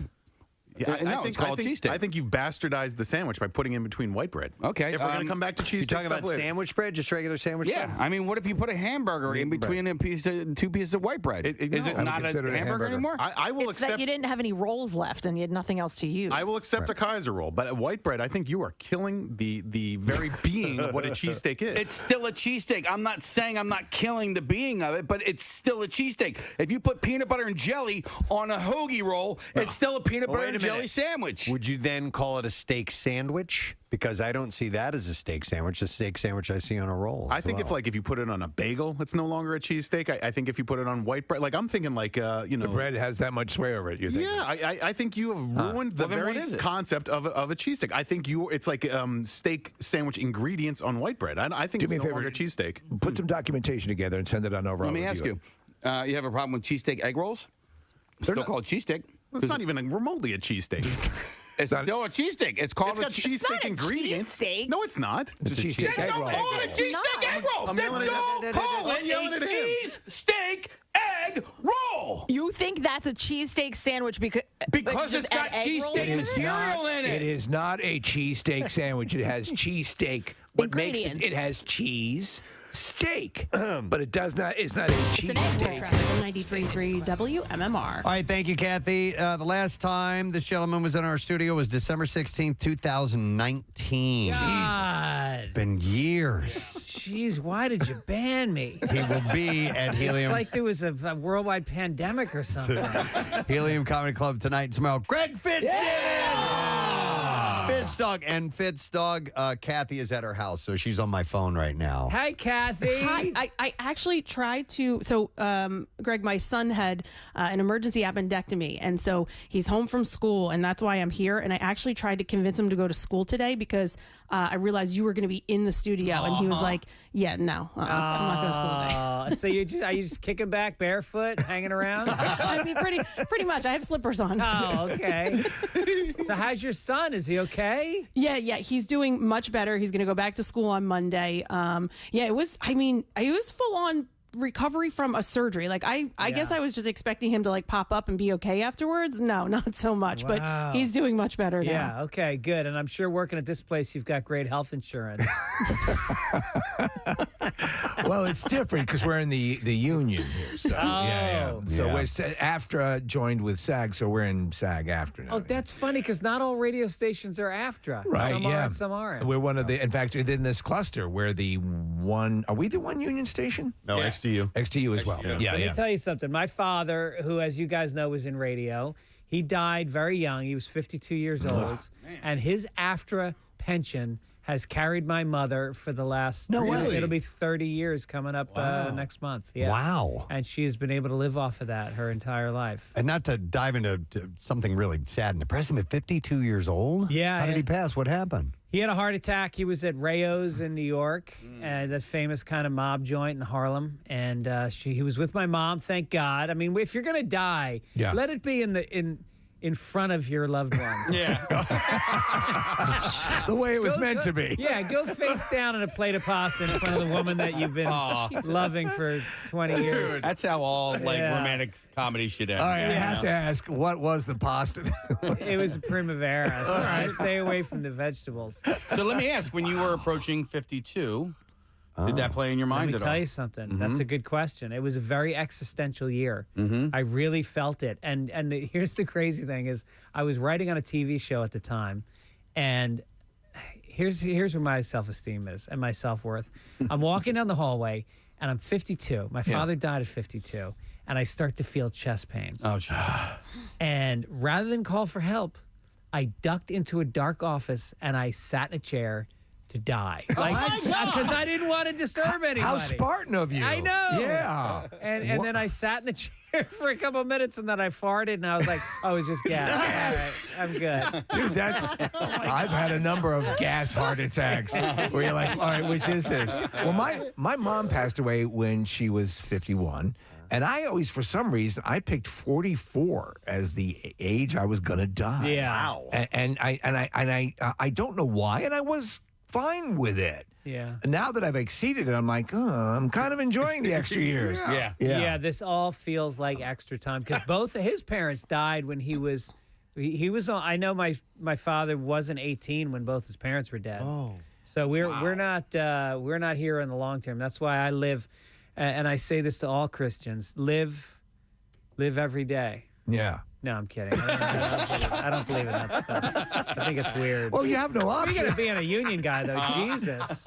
He was in the Carpenters. He was. I guess he founded it. He started Great death benefit. Member one. That Last Supper was actually a union meeting. Yes, 12 guys. What else would you call that?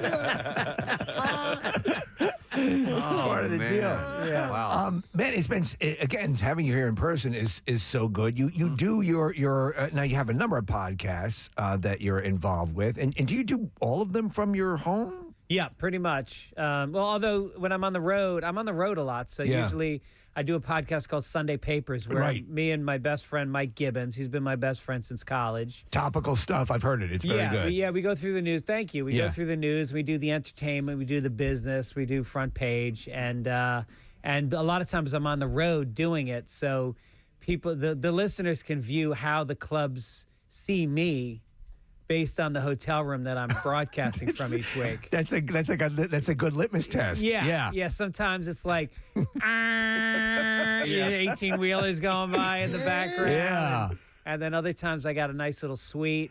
I remember when I first started in stand-up, it was a college that I was playing, and I went in, and they had this, it was like a gorgeous suite, and they had baskets of stuff, and I'm thinking to myself, boy, I'm not this good. Yeah, right. I'm nowhere near that. I don't know who made the decision, but and then you get the other one where they kind of have like their set condo or whatever where they make you stay. The condo. So what was the worst you've ever stayed in? Green Bay, Wisconsin. You knew it It was immediately. at the Funny Bone. And I love that at the time I was driving with my wife. We were moving from New York to LA. Right. And so I drove across the country. And of course, being a stand-up comic, I set up gigs for the drive across the country. And so one of them was the Green Bay, and it was January in Green Bay. Jesus. And we get to the condo, and of course, the guy that had been there the week before, Uncle Nasty. Do you remember that guy? Oh, it sounds familiar. He used to chain smoke cigars. Uncle so Nasty. the condo smelled like an ashtray, and the carpeting had stains that you didn't walk across. You walked around. Yeah. And there was 3 acts in the condo.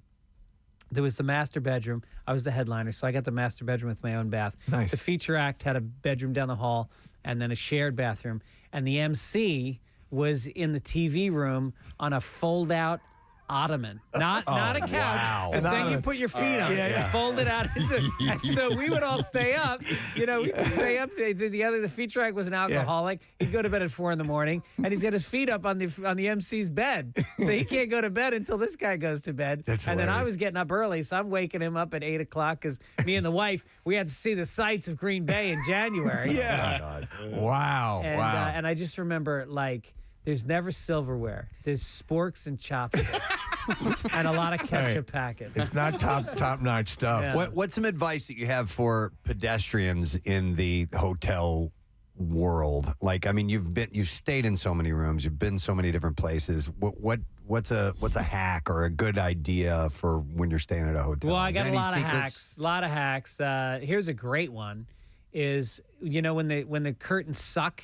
And you Yes. wake up in the morning because there's a slat of light and they got closed. Hate it. You take one of the hangers that has the clips that you hang your pants on, and you clip the Brilliant. That's curtains brilliant. together. Yeah, That's brilliant. Yeah. I hate that. I had that one happen last sliver. weekend. Yeah. Yeah.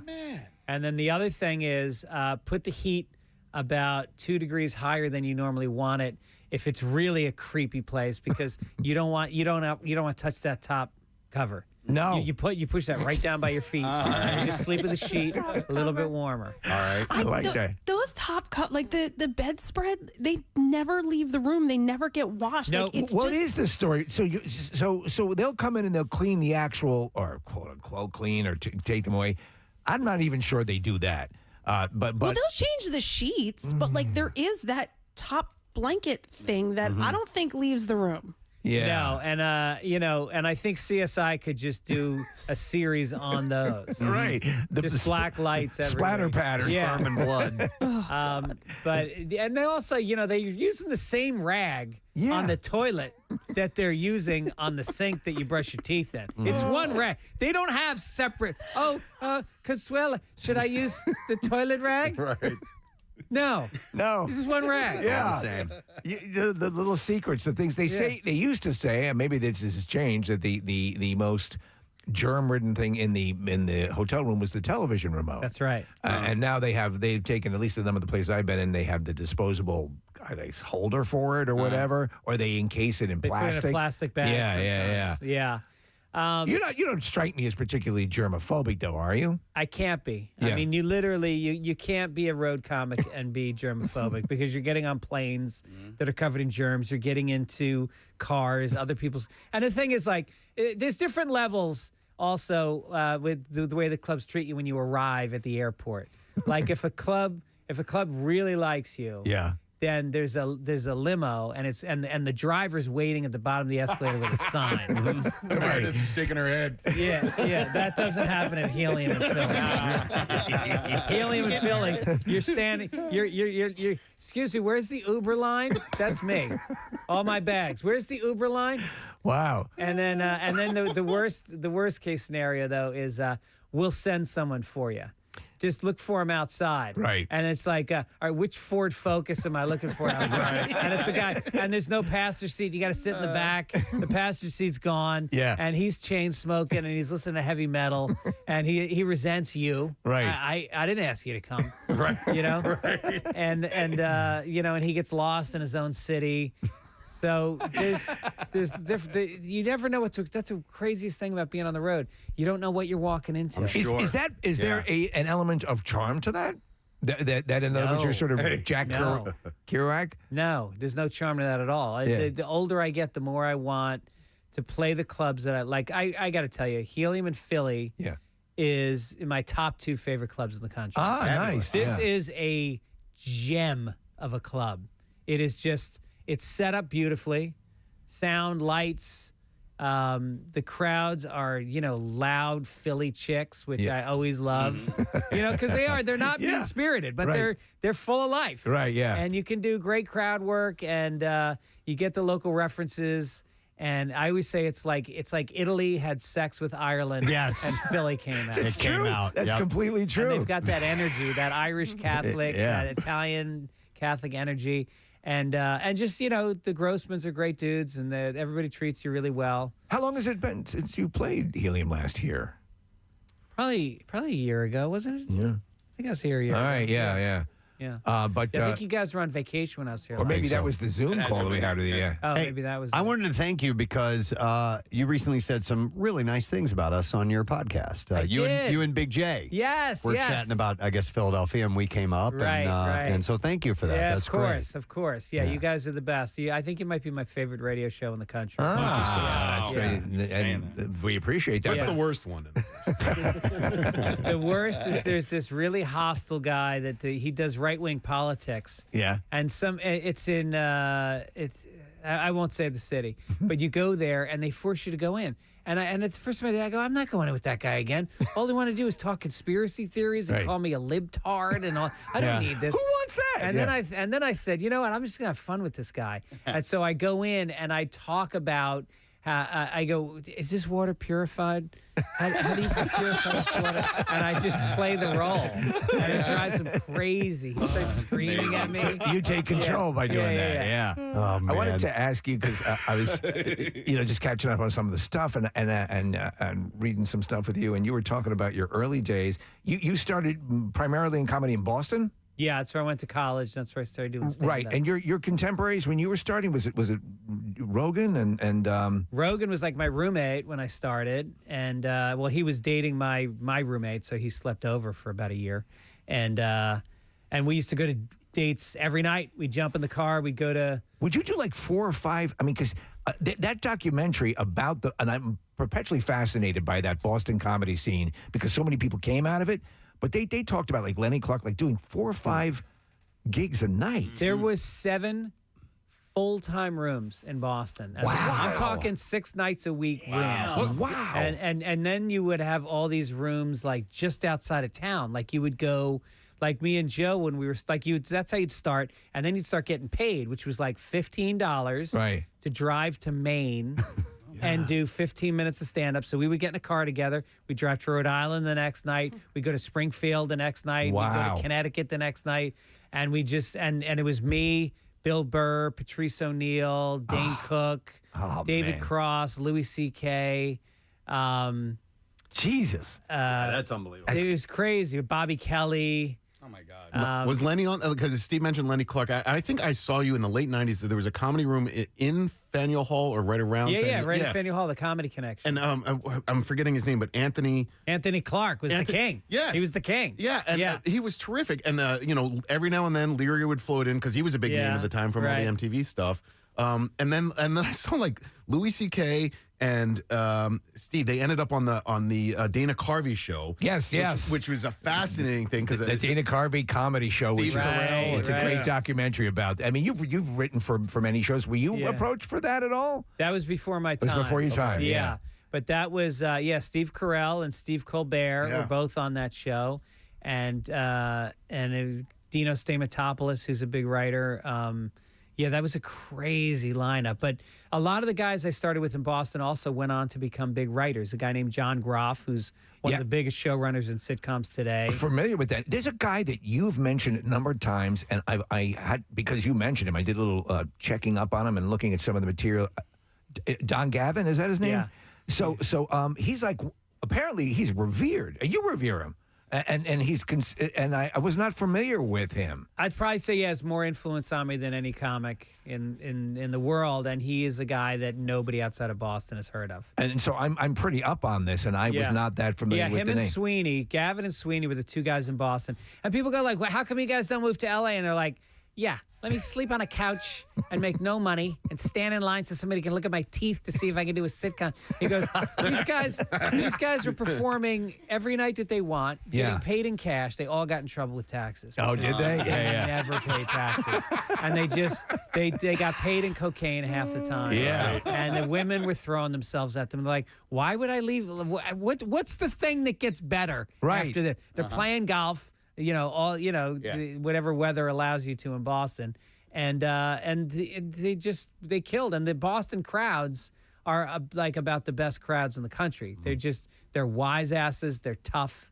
They can take a punch. You can't offend them. That was the best boot camp if you were a stand-up? Absolutely. Yeah. No, there's a reason why so many good comics came, and I should say guys, because it was not very supportive to female comedians. There was not a lot of female comics. Or black comics that came out of Boston. What was so I watched a bit of his stuff, what impressed me is how and it's like you guys are the creme de la creme, and there is such a natural. It's almost like you don't see the strings. The material just flows effortlessly, and that was his thing. So I can see how you would have taken, or at least, gone for that as your style. Yeah, thank you. Yeah, I think with him it was so seamless. Every punchline was a throwaway. Yeah. You never saw the work. You never saw a guy doing stand-up. He was just a guy on stage who would just and if somebody messed with him in the crowd, he was lethal. He wouldn't get off his stool. He'd sit on the stool. The guy used to drink a gallon of vodka a day. Jesus. And he would just drink White Russians. And he would sit there with his White Russian and just pick people off like a sniper. He would just annihilate people, and which would make the place go crazy. Right. And then one time he had some heckler come on stage, and the guy took a swing at Gavin. And people jumped on stage. They pulled the guy off. And then the cops, Nick's Comedy Stop in Boston was a mob joint. And all the cops used to, it was in the red light district. So they were supposed to be outside, policing. Right. But instead, they'd be in the back of the club watching Gavin and Sweeney and doing shots. So they pull this guy off of Gavin into the back of the club. Gavin finishes his set, and he's walking off, and then one of the cops comes up and he goes, "Hey, Don, come back here for a sec." And they walk him down a back hallway, and here's the guy that had attacked him on stage, and he's cuffed. And he goes, "Why don't you get in a couple shots, Don?" Oh, my God. And so Don just lights the guy up. Jesus. And then they lead him out. Oh, my God. That's hilarious. Wow. Yeah. Wow. What was the... Hey, Don, take a couple shots at him. I love that. What was the Chinese... It was a Chinese Chinese restaurant that had a catering facility that you guys would play a lot? Did you... Oh, yeah, the Aku. Well, there was the Aku, which was on Route 1. And no, the Kowloon. There was a Kowloon in Saugus. And there were like a couple of them, right? Because there was a chain. That... Well, when the comedy boom happened, comedy was so in demand that they literally, all you needed was a sign that said comedy and a microphone, and you could fill a room. Yeah. And so they realized that a lot of these Chinese restaurants had banquet rooms that they barely used. And they became comedy clubs. Yeah. And I mean, you're talking Manchester, New Hampshire. Every little town in New England had a Chinese restaurant that had a comedy room. So we were going on the road 7 nights a week up to these Chinese restaurants. And so I thought that was fascinating that ended up being sort of the default. And you wouldn't think it would be like sought after, but like that was the thing, is like I'm playing the Kowloon. So my first paid gig was the Kowloon in Saugus. Which was like in the 80s. This is where all the big-haired Italian girls lived. And I said to my parents, I called them up with a heavy heart because I have a very close family. And I said, "Listen, I can't come home for Thanksgiving this year.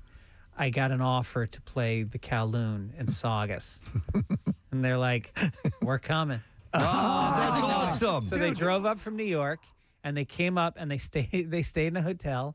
And they came to the show, and the place was like half empty because it was Thanksgiving night. So they're sitting out there and they're eating sweet and sour shrimp, and they're drinking out of those big wooden bowls with the eight straws. Yeah.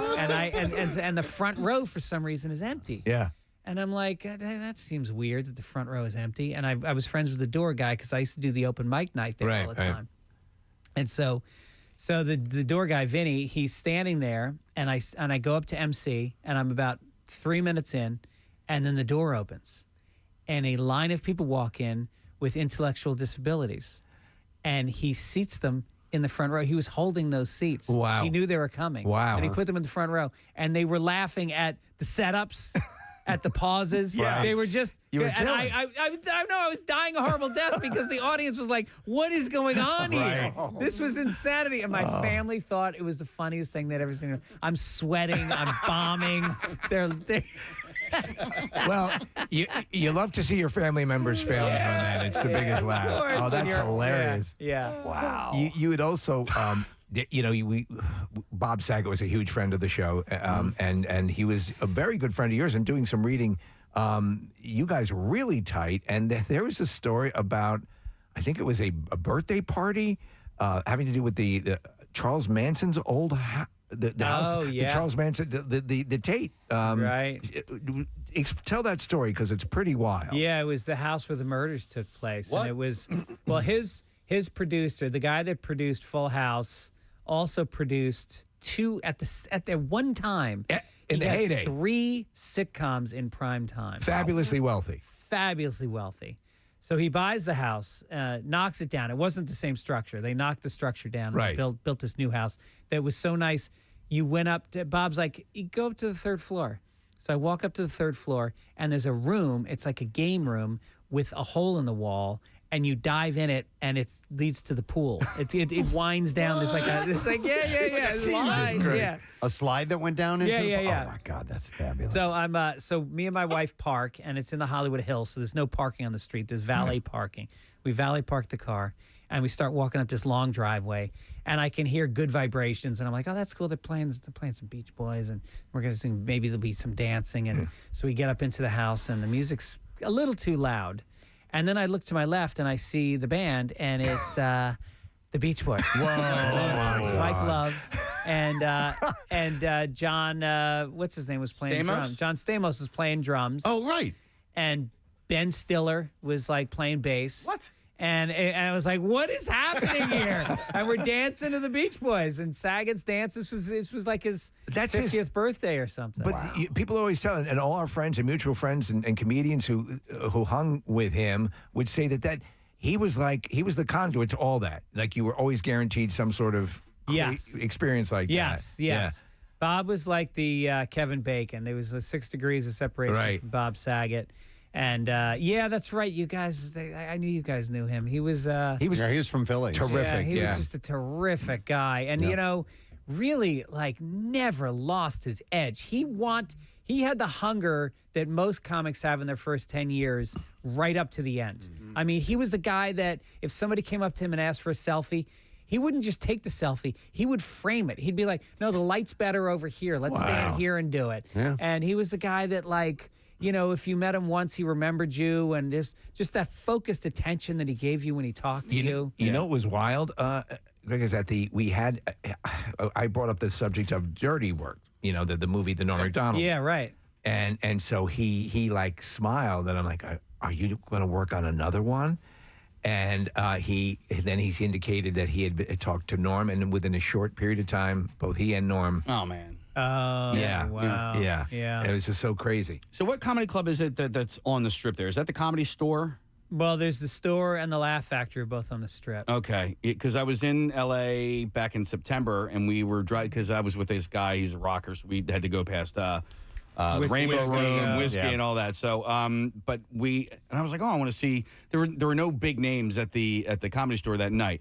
And so we were driving past it, and you had mentioned the Hollywood Hills. So I turned up the street to go up that hill. I could not believe how insanely steep that hill was. And there were houses on it, and and I was really nervous, driving up there because it's also narrow as well. So you mentioned there's no parking in valet. Where the hell do the valets park? No, that's funny because a lot of times when you're leaving the store after your set, if it's late, then one of the employees will be like, will you take me to my car? And you have to drive up these. It's like, can I get a couple bucks for gas? Yeah. This is a lot. Yeah. They make the employees walk like a half a mile up this like steep terrain.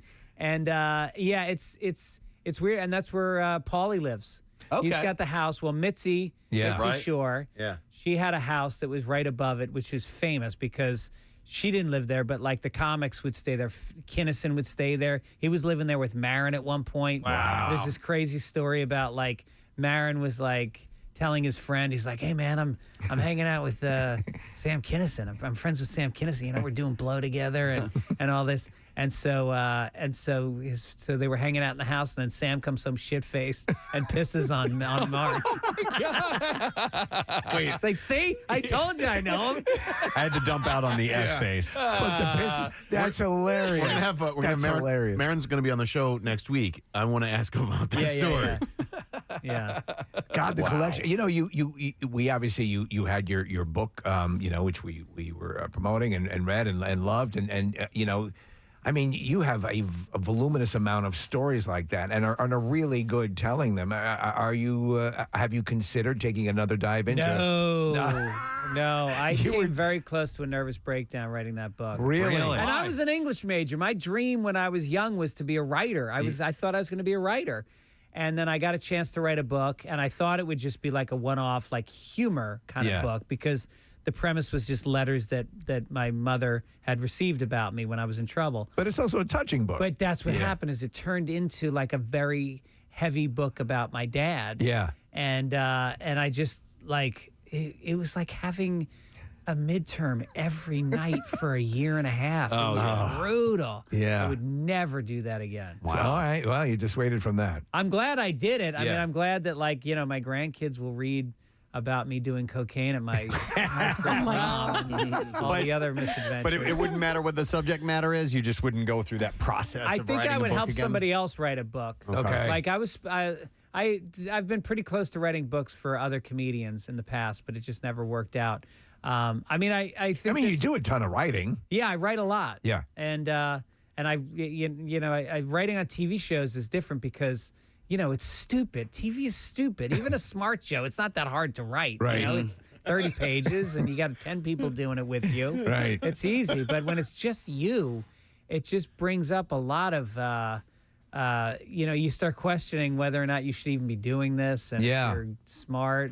And unless you're the kind of person who loves constantly being introspective and trying to, diagnose yourself, I don't see. We think would have to be the absolute hardest thing in the world to sit down and just to coalesce everything into some cogent order, or because some of the best biographies that I've ever read or autobiographies don't take the chronological approach, right? Yeah, which seems like the default, but I wouldn't know what to do. Yeah. Plus, I don't know that my penis could handle it. Sorry, in what way? There's a lot of masturbation. Oh, is there? Every time he gets stuck. What? You have to release those writing. Did you have to dump that too? No, we didn't. Yeah, well, somebody else probably will. Whatever.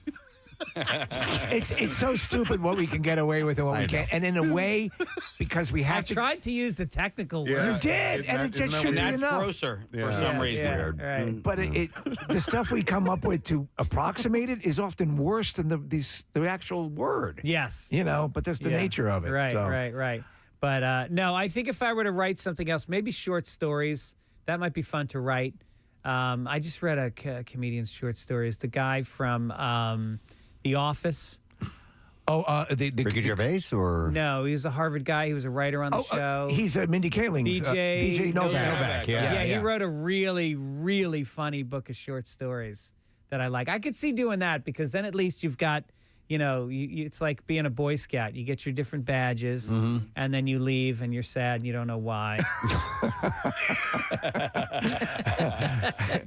I can see that. He wrote a movie that. I wanted to see that. It's good. Did you see it? And it just kind of comes and goes. Here's a guy who's associated with the American version of The Office. He's got it, and he writes this movie, and it's very funny. But it's like, if he doesn't have the ability to make that rise above, the other movies. I know. You look at guys like, Bob Odenkirk. Yeah. Now, Yeah. Here's a guy that did Mr. Show, which was a huge hit, and you figure, all right, this guy's got a built-in following of millions of people. Yeah, the Ben Stiller Show. They will buy a ticket to his movie. Right? He did a movie, and it tanked. Yeah. And you know what? yeah. You don't get a second chance on movies. Yeah. TV, you can sell a TV show, and you can get it made, and it can fail. And there's a little cooling off period, but then they'll give you another shot. Movies, you get one shot. Man, That's so it. Is it as cutthroat when you're writing? Because you've written for a lot of shows. Is that demoralizing in a way? Do you have an audition process that is similar to an actor getting up for a role? Or I've been pretty lucky because as a stand-up, I had some profiles, so people would ask me to write on shows. Okay. I don't think I have ever gone after a show. I think it's always come to me. They come to you? Well, they used Yeah, to. yeah. Now that I'm a certain age and it's not really flowing in the way it was. I did just sell a show to the Game Show Network. Excellent. And it's kind of a trivia show about the Guinness Book of World Records, but it's going to be funny. And so I'm working on that. But sitcoms are very much about diversity hiring right now. Okay. And I'm in a tough niche. Did you see the TV show Reboot?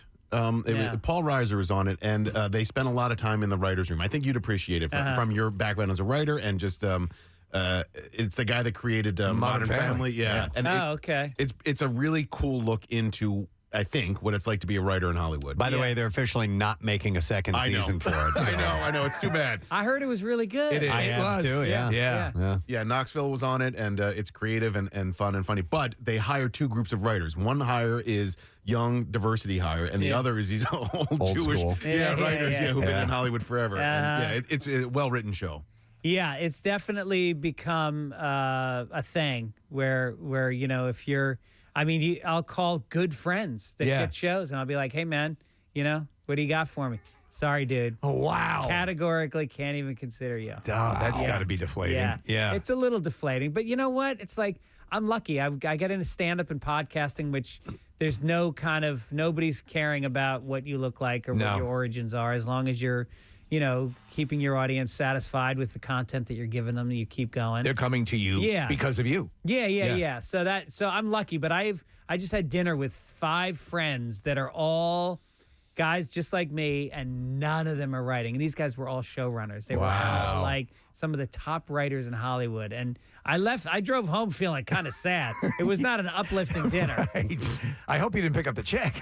No, we split it. Well, there's plenty of Greg Fitzsimmons to be had because you got the Fitz Dog Radio podcast, you have Sunday Papers, you got the Childish podcast. Podcast with Allison Rose, and we talk about raising kids. Love that. And you of have course, a chance to see him live. Yeah, you're in town this weekend, so we got to wrap, brother. But it's great to see you. Helium Comedy Club tonight, 7:30 and 10.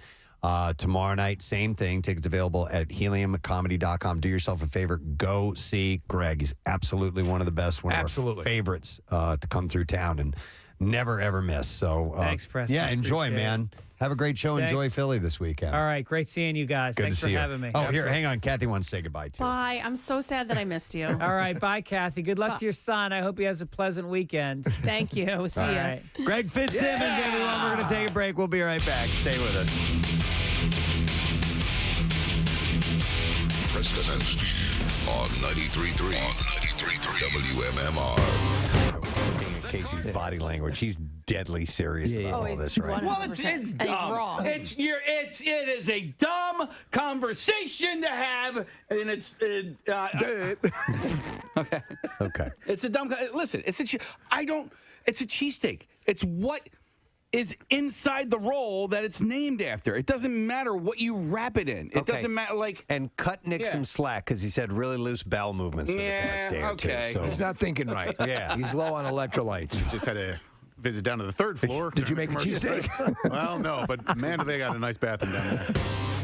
Sony has recruited Zachary Levi to star in Sony's live-action adaptation of the classic children's book Harold and the Purple Crayon. Did you ever read that book, or do your kids? I don't remember it. I know the title, So do I. but I don't remember what it's about. It was a staple in our household when Ben was 3 and 4 years old. Okay. And I love Zachary Levi, man. He's great.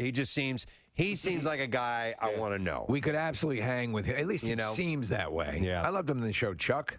The story, published in 1955 and written by Crockett Johnson, tells the story of a 4-year-old who created worlds around him with his crayon. He is the voice of Flynn Rider, correct? He is. Yeah. Which is a far superior movie, Tangled, than Frozen. Yeah, I know you're a big proponent of that. Casey's opinion. Yeah. And I texted you guys about Flynn Rider last night. I saw that, and by the way, we're looking at the cover of Herpel and the Perilled Crayon And the hairy donut. Herpel and the hairy donut. Hey, I know someone named Christine Herpel, by the way. We do. We do. She's working at NBC. Not her first name, but Herpel. It's not. It's Meeston Moiety. Herpel.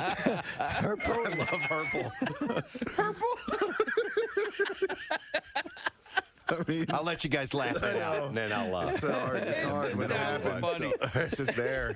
And you got to get past it. So anyway, yes, Nick had texted over something about the fact that the people have voted that Flynn Rider is the sexiest Disney character ever. According to who? This guy, Kevin Sparrow, did a Twitter poll. I just think he's he did a Twitter poll. Yeah. Nipple piercing.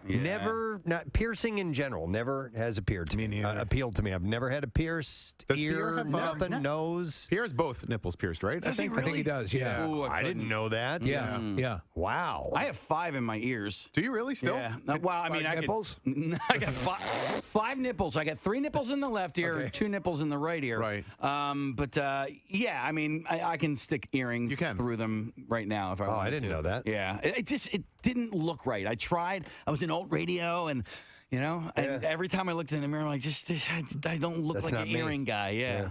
I had my nipple pierced. No, shut up. Are you kidding? Miss Needle Phobic? How long have we known you? We never. Birthday! Hey, thank you! It's my birthday present from Kathy Romano! Birthday miracle! Revealed that she had her nipple pierced. I still don't believe smiling. She was smiling when I brought this up. She looked at me holding up her hand, meaning I have something to say, and you had this bizarre look on your face. Wow. Oh my Look God. at Steve. Steve so can't even perplexed. speak. No, doesn't know what to this do. makes sense, though, because sometimes I'll see Kathy walking around, and she'll have a kettlebell suspended from her crotch. And I'm like, what's that? Okay, so What's that attached to? And she has another piercing. let's unpack this here for a moment. Yeah. Okay, so I can explain. number one, you're deathly afraid of needles, Yes. anything that has to do with that. Number two, you're so pristine when it comes to anything that She has a perfect vagina. to do. Well, by pristine, I mean No what's tattoos, yeah, Unblemished. and also no touching any even remotely Yucky sexual areas, naughty areas of the body. Well, you've been scarred by your mother. Let me sit down here. I know. Okay, sit down and I'll tell you the 'Cause I wanna story. hear There's got to Casey, be a catch Casey, here. fan him. Fan him. Please. There's a catch here. There's got to be a catch. All right. How long ago? Okay, so Last week. no, let me think about this. Okay, I think it was college. Yeah, I was in college. It had to be. Somebody had to have been kidnapped, and this was the only way to get them released. Well, I was trying to think if it was after college, but it wasn't. Like a spring break thing? No, so it was in college. I had a very good friend from high school, turned stripper, she was getting things pierced. Okay. And so and by the way, she hid from me that she was a stripper for a long time. So I didn't know she was a stripper, but she was. Anyway, so she was going to get something pierced. Now, I grew up, my mom always taught me, do not get a tattoo. In 10 years, you're not going to like it. You're going to pick something today and you're never going to like it. And so that stuck with me. What she was okay with, now I don't think she knew I got my nipple pierced, but what she was okay with was piercings because you could always take them out. Right. They grow back, Yeah, so I had piercings all the way up my ear, in the cartilage, all of that. Yeah. I had my belly button pierced. And I didn't know that either. So at this point, then there was like, well, what else do I get pierced? My friend was going to get a piercing. I forget which. She was getting her nose done. I didn't want to get my nose done because I have terrible allergies. I'm like, that thing's gonna go flying when I blow my nose. So we were just there, and she was like, just do it, just do it. So she basically convinced me, and I was like, I don't know if I can do this. So Was it a dude who did it? It was a guy who did it. We went to like a place we were in New Hope, so it was like a piercing place. It wasn't like some corner store. I felt comfortable. It was very like doctor-esque. Right. The room was set up. So I did it. I got my nipple pierced. You were drinking beers? Listen. It was terrible. It was an awful, awful experience. My body rejected it. Oh. It never like healed ever. It was like a massive infection. Wow. And my boyfriend at the time was fine. He was finally like, "What are you doing? Just take it out. It's not gonna." Because I thought I went through all of this. Yeah. Like I had a needle go through my nipple. Like help me here. So I didn't want to take it out because I went through all of that. It was terrible. It was terrible pain when he did it. Afterwards, like it was awful. So I did not have it very long, and I ended up taking it out. Was the intention to get both of them done initially, and then you No. stopped after one? No, Just you just want to one? get I was one. just getting one. You and seem more like a completist. See what it happened. A stud, It was a ring. It was a ring? Yeah. Ring. It was a ring. You All had, right. but I mean, it was terrible. It was so bad. It was so infected. I had to put like a gauze pad in my bra because it was infected, and no, it was disgusting. It was awful. Yeah. So that's horrible. That's disgusting. Awful. I have to imagine, did you at least become woozy during any of these piercings when you're as needle phobic as you are? So the thing with needles and me is if I can't look at it. That's every time Right. I have passed out because of it, I watched it. So I watched Jace getting stitches. I watched the needle go through his chin. Right. I saw the skin pull, Right. and I was like, that was it. I was out. So each time I was watching it. So this obviously I didn't watch. I closed my eyes, turned my head, held my stripper friend's Right. hand, Held and your nipple out. Put my nipple out, and there we go. That was it. And do you have scarring to this day from So it? yes, there's like a tiny. You wouldn't know. Here, I'll show you. Come here. Let's see, come on. Let us decide. So we'll try to pick the one out. When You wouldn't know. It is a tiny little like spot. Yes, I can see it. It's on one side. But if you guys were sucking on my nipples, you would never know. If we're sucking on your Well, leave it to Kathy to make a story like that unsexy. I don't know. It was pretty sexy. It started off sexy, and then the infection and the Right? gauze. Yes. How kinda many ruined days or it. weeks did it last? It was in a couple of weeks. Like I said, I tried. I went back Wow. to the guy. He was like, here, gave me, cleaning and this and that and whatever. And it just like literally that my why body you- was rejecting it. Is that why your nipple whistles now and then? Every once in Hey, a while. did your mom find out about this right now as well? Probably. Yeah, I think she probably found out She's now. on the roof ready to swan dive into the parking lot. So how long total do you think you actually had it in? Nick, probably maybe a month or Okay. something, and it just was not getting better. and always painful all the time. It was so painful the entire time. It never healed. It was always painful. Did removing it hurt, or was it Yes. really? Oh, really? No, hurt. And I remember too. I was in the bathroom at my boyfriend's house in college. It hurt so bad. Like college bathrooms, it was disgusting. It was so gross. And I was up there with my friend, and she was like, "That's it. We're taking it out." And we just, because remember the old piercer, or what they used to use. I don't know what they use now, but it had little balls on the end, so you had to screw the ball off so that you could take Right. the hoop off. Yep. So it was like the whole thing was just painful. It was awful. God. All right. So the actual act of having it pierced, because I couldn't do it.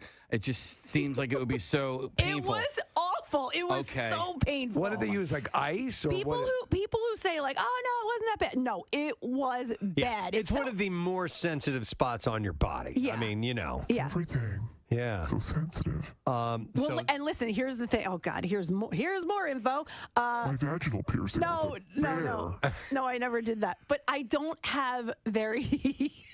Well, I can't believe I'm saying. I don't have very sensitive nipples, Yeah. so I thought, oh, okay, I can do this. Yeah. You know what I mean? Like I'm not like Yeah. the girls who are super sensitive and are always nipping through their shirts. I've got I tough didn't as get leather that. nipples. Yeah, Yeah. not so much. So not when true. when it was happening, did they get like browner or pinker or? I hate you. Somebody No, but says I call will the guy in New Hope. He'll be able to answer the Hold on. question. But I will say, Well, they would take pictures of all of their piercings, and I was like, "Oh hell no!" I was like, you cannot have a picture of my boob. I am floored right now. I am too, man. So floored. Well, we all remember Marissa's tongue piercing. Yeah. Remember when she removed that manually at home. I used to have the audio with the audio of that getting clipped off. Now that when you initially got that piercing done, Marissa, how could that not hurt? Because I was on spring break and it didn't matter. No, All right. But did I ever tell you guys a story about when I came home and my mom saw it? No. So it was Easter dinner. At first, I should say, as soon as I sat up, as soon as I got it pierced, I sat up and I went, "Ugh, my mom's gonna know I feel my tongue pierced," because my tongue just swelled up and I couldn't eat for a few days. So it was Easter dinner. We're all sitting around the table, like an Italian table. So we're talking and laughing like 2 hours after dinner. And at one point, I just opened my mouth really wide to laugh at something, and the whole table's laughing, and my mom just stops. Oh, daggers. And she goes, "What's that?" And the entire rest of the table starts cracking up laughing because they have saw it hours ago. My mom was probably cooking dinner and she didn't notice. So my mom collects herself for a minute and she goes, "Oh, okay, all right," and starts laughing with it. And then she goes, "Well, at least I knew about the other one." And everybody laughs more. My dad goes, "Wait, what other one?" Before I do my intro, okay, can you hear me, Amy? Yeah. She's here. Amy. Oh my God, I'm sorry. All right. Well, no, it's all right. I like to always to do a nice big intro, so let me do that now, ladies and gentlemen. From Evanescence, it's Amy. Hi guys. What a nice intro. How are you? Good. Thanks for having me. Oh, are you kidding me? It's great. Listen, we had just played Better Without You. Leading right into this, and of course, it's on the album The Bitter Truth, which is finally out. And I wanted to ask you about that because you were talking about this album. I mean, was it done already, like in 2019? I mean, in the can and ready to go or close to it? Back on 93.3 WMMR. Thanks, Kathy. Reminder, we gave away some money earlier and a prize pack with Scream 6. And today? We did that only on our streaming on YouTube. And now we have a chance for you listening live for your chance to win the same thing. So we got a couple $100 and a prize pack, and text the word SCREAM to 39333. It's a secret text word type of thing. We're gonna do. So we'll get a winner before the end of the program. All right. Our next guest, it's our first time meeting him, having him here in our studio. And always wonderful to meet new people. He's going to be performing at Punchline tonight in Philadelphia. Ladies and gentlemen, please welcome Mr. Phil Hanley to the show. Wow, thank today. How you doing, Phil? I'm great. Thank you for having me. No problem. We're playing some Dead for you. Oh, nice. It's we definitely heard about your Dead fandom, and you're wearing a Dead shirt. And you only wear Dead shirts. I'm so lucky. People, actually, and a lot of people from Philly send me Dead shirts, and I just feel like I have to represent. How committed? Hopping in a van and following them, or I kind of just age-wise, I missed that opportunity. My mom would have had to have been driving the van, but it's true, I guess. I listen to 40 hours a week or something like that. Have you ported to other jam bands as well, or just Grateful Dead? I don't know. I just love the Dead. I love their lyrics, and I'm dyslexic, so when I was a kid, they were the first kind of their lyrics are so storytelling. Right. How many? I'm not well versed in the Dead. I know the hits.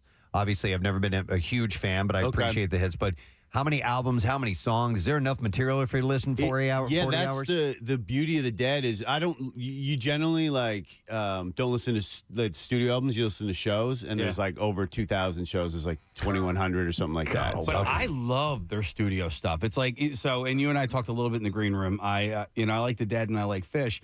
I virtually listen to no Fish studio stuff. I only listen to live stuff. And with the Dead, I don't know what it is. It's just so crisp, I guess. Yeah. I mean, I definitely can enjoy it, especially Working Man's Dead or the older stuff, like American Beauty.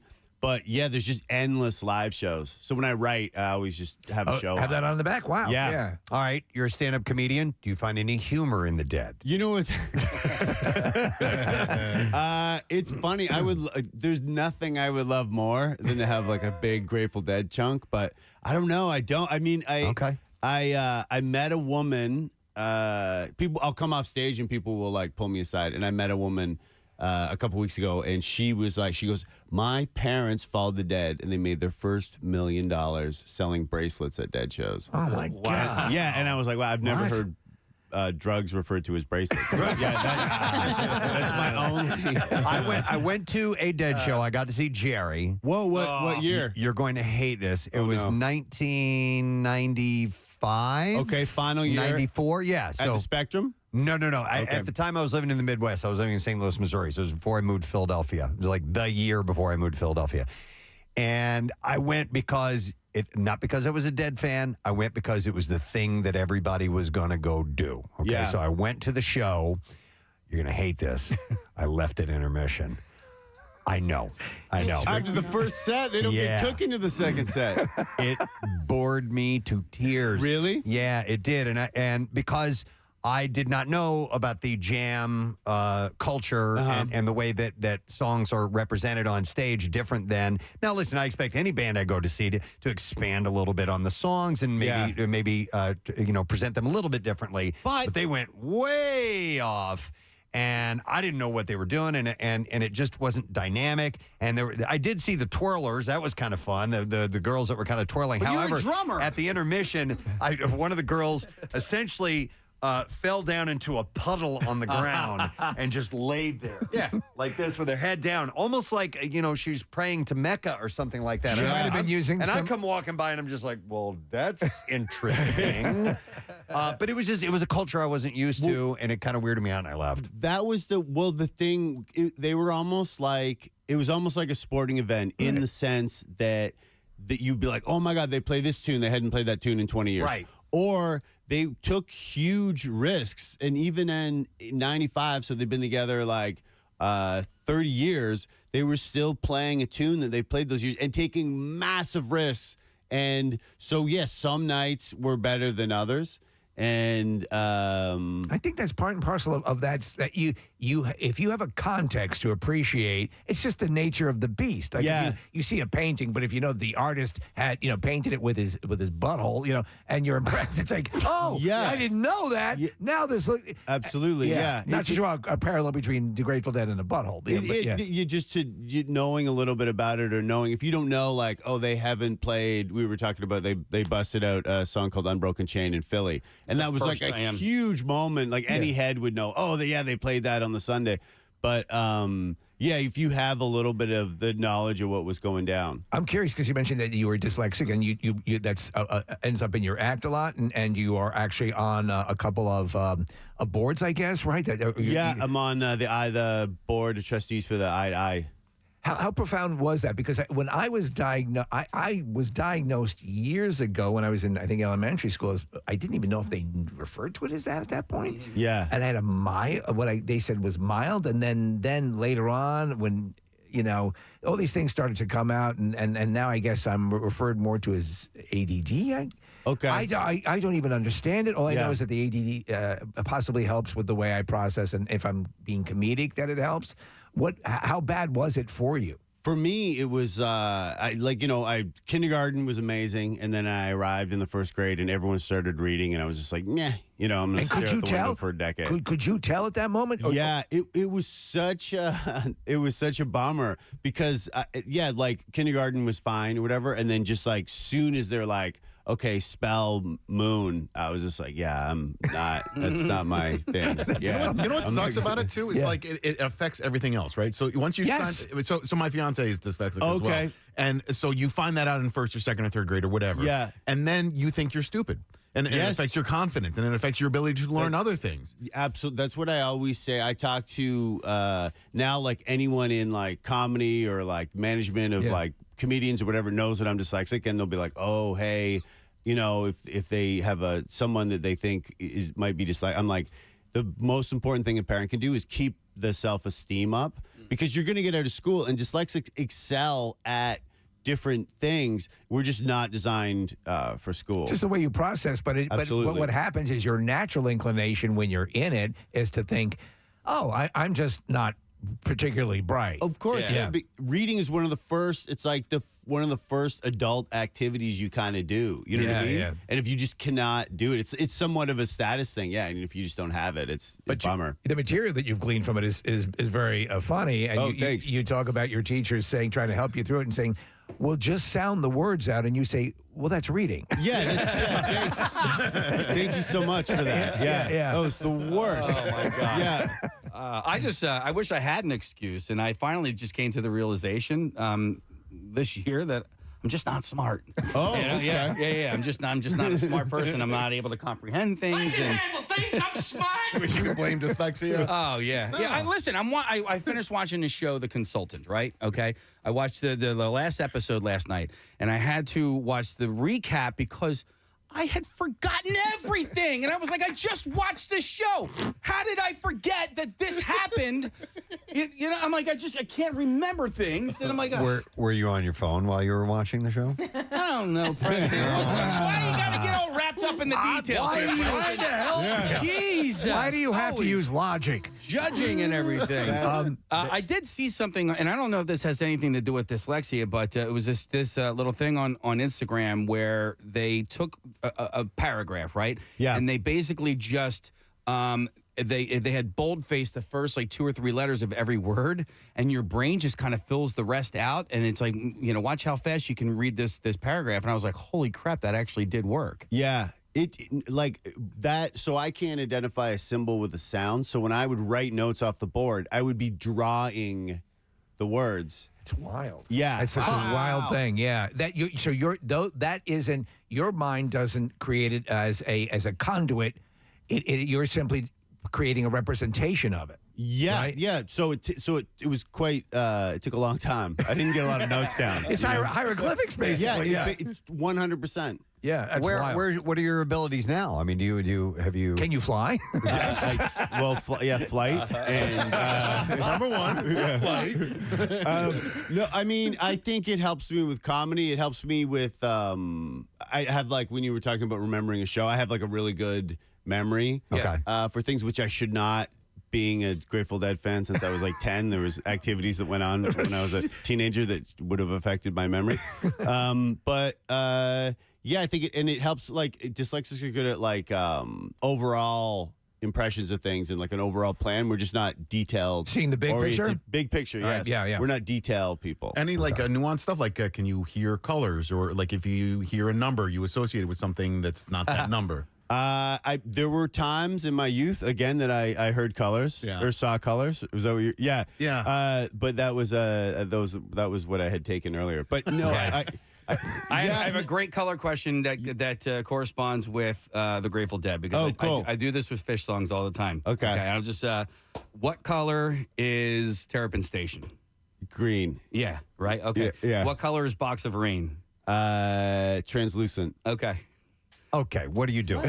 So, I ask people, and what is the type of drug that yields this response? No, but like if you were to ask this person, and then the lighting person at the concert, they will. Yeah. Wow. Yeah. And I'm like, okay. Did not know that. Yeah, and so it's just kind of, I'm like, oh no, this song totally has a red vibe to it, you know? Wow, that's amazing. That is amazing. So now you're from Vancouver? I am. Well, I'm from Ontario, but I started comedy in Vancouver. Okay, Vancouver is one of the greatest vacations I ever took. Oh, it's beautiful. Yeah, it's just gorgeous. Victoria Island and the Whistler and all the areas around there are gorgeous. But and then I wanted to figure exactly what this. Doing the research on you modeled over in Europe. You were a model? I was a model. Explain how that happened. It's 100% because I can't read. Like that was that's why I did it. My friends went to college. There was a fashion trend years ago. We're all old enough to know it, called heroin chic. Right. And they were like, we're looking for guys that look like they do drugs. And I'm like, I'll do you one better. A lot of research for this job. Very qualified.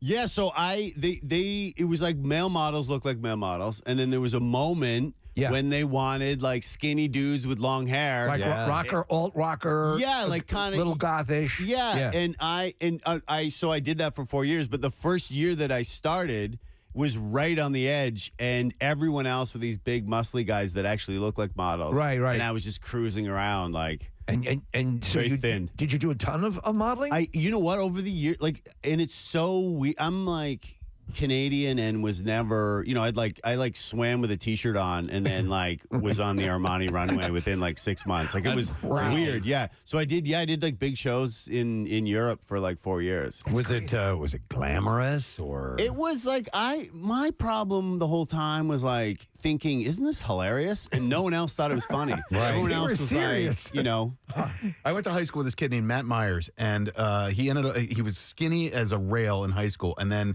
he got buff in college, and he ended up being a male model. And boy, did he take it seriously! Like it was like funny. Zoolander serious. Yeah, like Blue Steel, and Wow. it was an interesting transformation to see him go through that. So you'd go to Milan and they start out, they cast like a really wide net. Like it sounds really prestigious, but they start out, they invite all these people from all over, and the agencies make money on the composite cars, on the accommodations, on the ride from the hotel. Like it's crazy. And then as it goes up, it gets more and more competitive. But yeah, people took it so seriously. But there would be dudes that were like in college, and that's what they would do for the summer. Yeah, and I'd be like, "You can read, and you're doing this? Why are you putting yourself through this?" Like that's a hilarious take on it. So there were like I got to live in. You're supposed to live in Milan or Paris, and I really loved London, and I had friends and stuff like that in London. So I would live in London and then go to those cities to work. So it was great. It was when my friends were at college, so it was good. I mean, that's very good. But while you're in London, you joined an improv group? Yeah, I did. Yeah. I joined. I did a commercial. I did like a television commercial, and thought like, oh, maybe I'll try acting. And I did an improv group in this weird like. By the way, which car company wants a heroin chic looking model? It was. You know what? It was like 4 years into my career, and my hair was a little shorter. Oh, okay. And it was a Pontiac commercial, and so I did an improv class, and I made the class laugh or whatever, and it blew my mind. So I was like, oh, this feels like making my friends and family laugh. And then that got me into stand-up because I didn't even I'd never been good at anything, like anything you can measure. Right. Sports, again, reading comes up a lot, but being a smart ass, there's no measurement for that. No. Yeah. Well, yeah, and so I want to ask about because your comedy style, and if you go to your Instagram, like you just see you do a ton of great crowd work, and I know that you're going to put that up on Instagram so people don't know what your act is, and they're more inclined to go to your to see you live. But man, I love your crowd work because you're a little bit mean, but you're not like really mean. Deceptively. Yeah. It's deceptive. I mean, like I was gonna say I'm not getting a mean vibe at all. No. He's a nice guy, but that's what I'm saying. Like, there are other comics out there that are like insult comics, and that I'm like, you're just an a-hole. Yeah, and you're like, you're kind of in on the joke as well. Do you know what I mean? Yeah, All right. yeah. I say things that you kind of want to say that you normally don't get to say, but I do. You're given that license to do it. Yeah. And you're sort of the advocate for the audience that a lot of now it doesn't seem you run up. I think a lot of times comedians invite an audience, a type of audience. Your audiences seem to be not the real arch heckler types. No, and I find like people like go on most heckles. There are sometimes someone who wants to disrupt the show and doesn't like you to be the center of attention or whatever. But most heckles are it's just enthusiasm. So that's what generally you'll say something and people will be like, yes, You're like, all right. What I like about it is when you are doing crowd work and you're asking questions to the audience, sometimes it's their inclination that they think they have to say something funny. Yeah. You know what I mean? Yeah, that's no. I'm going to do all the heavy lifting. Just answer the question honestly, and that will make a moment, So you've done stuff. You were inside Amy Schumer, and you've done a few comedic acting. Something you? I do a little bit. I'm actually writing. I'm writing a book about just like kind of a memoirs about being dyslexic and stuff like that. So that's like a big focus, but. I would love. I mean, doing that stuff on set is really fun. Yeah. You know, it's crazy. I think is it Henry Winkler who was? Yes. Henry Winkler Dyslexic? is very, and he's written now like Numerous 15 books. kids books. Yeah. And we had him on the show, and he was talking about it. It was wild. Yeah, I would love to meet him. Yeah. I mean, so for you to write to be at this point is pretty amazing. Yeah, it's a real endeavor. Lots of Grateful Dead. If you're just tuning in, Phil Hanley is going to be at Punchline tonight and tomorrow. You spent time? You worked here in Philly before? Yeah, I've been here a few times. I love it. I love Philly crowds. Okay. Are you a hockey guy by any chance? Huge. You see the Flyers just fired Chuck Fletcher? I heard that, yeah. Just happened, It's probably 2 years too late, but it's still good news for Flyers fans. Yeah. You a Canucks fan? No, I'm a Leafs fan. Oh, nice. Well, yeah. I have something for you. It was a gift. I'm just re-gifting you something because this is not going to fit me. But yeah, this is it's two great things. It's a shirt? Yeah, it's a shirt. Oh, he's gonna dig Yeah, this. this is a nice one. Yeah, this is I don't really remember good this. This is the. We gave it away last week. Yeah. Whoa, that is so cool. It's the Flyers. It's the Gritty the and Gritty. the Grateful Steal your Dead. Gritty. Grateful That's Dead great. thing, yeah. That is so cool. Oh, that's awesome. And that will fit me. Yes, all right, good. Triple XL, you're a it'll fit model. on my arms. Yeah. That's so great. What a nice gift. Thank you so much. Did you ever play hockey? You know what? I played hockey. Or does every Canadian play as a kid? Everybody plays. Yeah. And then I stopped when I was like 10 or something like that. And then I was not I'm from Oshawa, Ontario, which is a big, Lindros played there. Yes. It's a big hockey town. And I got out of hockey for years. And then during the pandemic, I started watching hockey again. And now I am obsessed. Like I like trade deadline and I was so into it. It's for me, and I'm not I'm a serviceable level sports fan, but hockey is the game I love to see in person. That's the game. Yeah, I mean, you go to a game, but like the skill level for the 25 years or whatever that I wasn't watching, or the 20 years, the skill level now is insane. Yeah. It's a different game. The rules have changed, and I couldn't even believe it. They're like deflecting pucks or flying all over. Yeah. Like they're so fast. So, what's it like being a Leafs fan? Because it's got to be hard, and I say that I'm sympathetic because being a Flyers fan has been difficult for the last 47 years. Yeah. Well, I mean, my Leaf fandom has only been a couple years, but I mean, this year it's exciting, but it sucks that you definitely have to play Tampa Bay and you definitely have to play Boston if you continue through the playoffs. So it's going to be ugly. Yeah, that's definitely. And yeah, we have found out how ugly it was against Tampa the other night. Oh my God, they're so good, and they've just been around forever. Yeah, and it irritates you that they're in Florida. Like, it does not seem right. Yeah, you're sitting on a lawn chair after practice. Are you serious, man? Yeah. Or like you learn to skate on a pond like everyone else? No. Like Vegas. I remember it was like 121 degrees. And their first season, they made it to the finals. It's just not right. You're exactly right. It's crazy. It's crazy. North Carolina. Yeah. And they're good this year, too. Yes. And the Bruins are insane. And the Bruins it's irritating how good they are.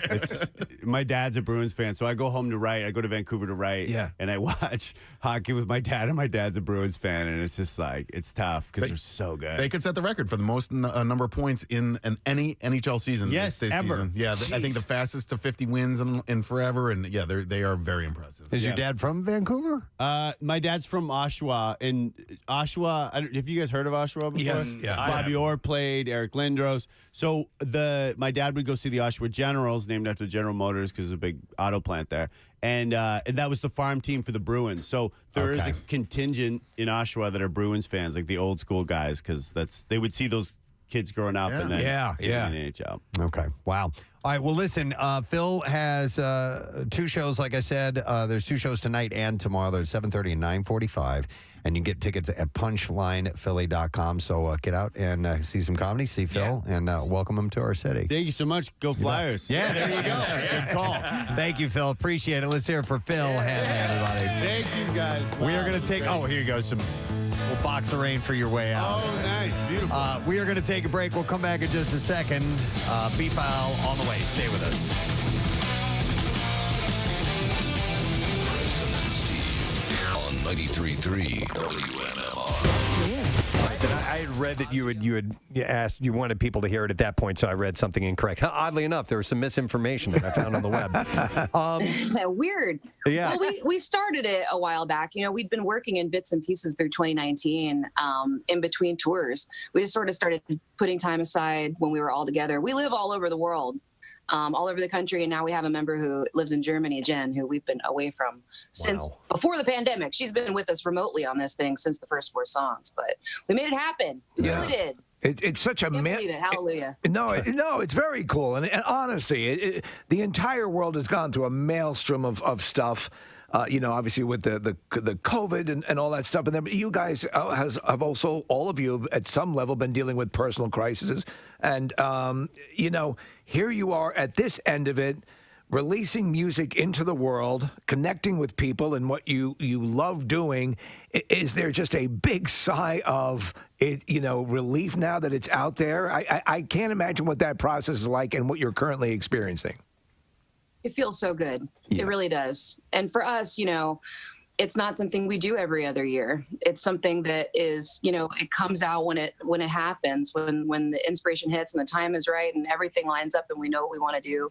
So more than ever, it feels like a very special occasion for us. And, like you said, having so much to get off of our chest personally and just feeling connected, with the rest of the world in this time of the last couple of years, just strain and loss and frustration. It feels so good to be in a rock band. Yeah. Pour all that out into the music. I can't tell you how good it feels. And now, I'm such a I don't know, detail critic, always hearing all the little things I want to chip away and change. To finally have it done and not be listening to that anymore and just to listen in my car and enjoy it, it feels really, really good. Okay, I wanted to ask about that in particular. So, and I would imagine all artists, musicians, maybe not all, but some go through this where you have this final product, you're very proud of it. It's sat for a little while, it's sunken in. Do you go back and go, man, I wish we would have done that. I wish I would have added this harmony. I wish I would have tweaked this and that. Are you okay with, or is that just natural? That hasn't happened yet. Okay. I don't think that about the new stuff. It's funny. I'm hearing so many little things when there's still the chance to change it. I'm hearing this and that and this and I don't know and maybe this and one more of this and we need more background vocals and all that. But then once it's done, finally stepping away, I'm like, I don't even remember all the details I was honing in on anymore. It just sounds great. Yeah, you know what, and that's why I would be a lousy producer or anything in that position because you constantly want to be changing and tweaking and doing this and that. You had Nick Raskuletis as your producer, one of the best rock guy that there is to it. And, yes. And does he tell me about your working with him and what that experience is like? He's the best. He's incredible. And that's part of what makes that happen. He's very much in on the details like I am. We work really well together. We don't always have the exact same idea. It's good to have somebody who has different ideas and goes, hey, maybe you should try this one other thing. But really, it's so good to have somebody that you really trust who can say, when you're like, what's better, A or B? Like right. This take or that one, or like for me to go up here or go down here. Somebody who's just like a good sounding board of like, dude, it sounds great when you do it, when you go up. Let's go for that. That's you got to have that.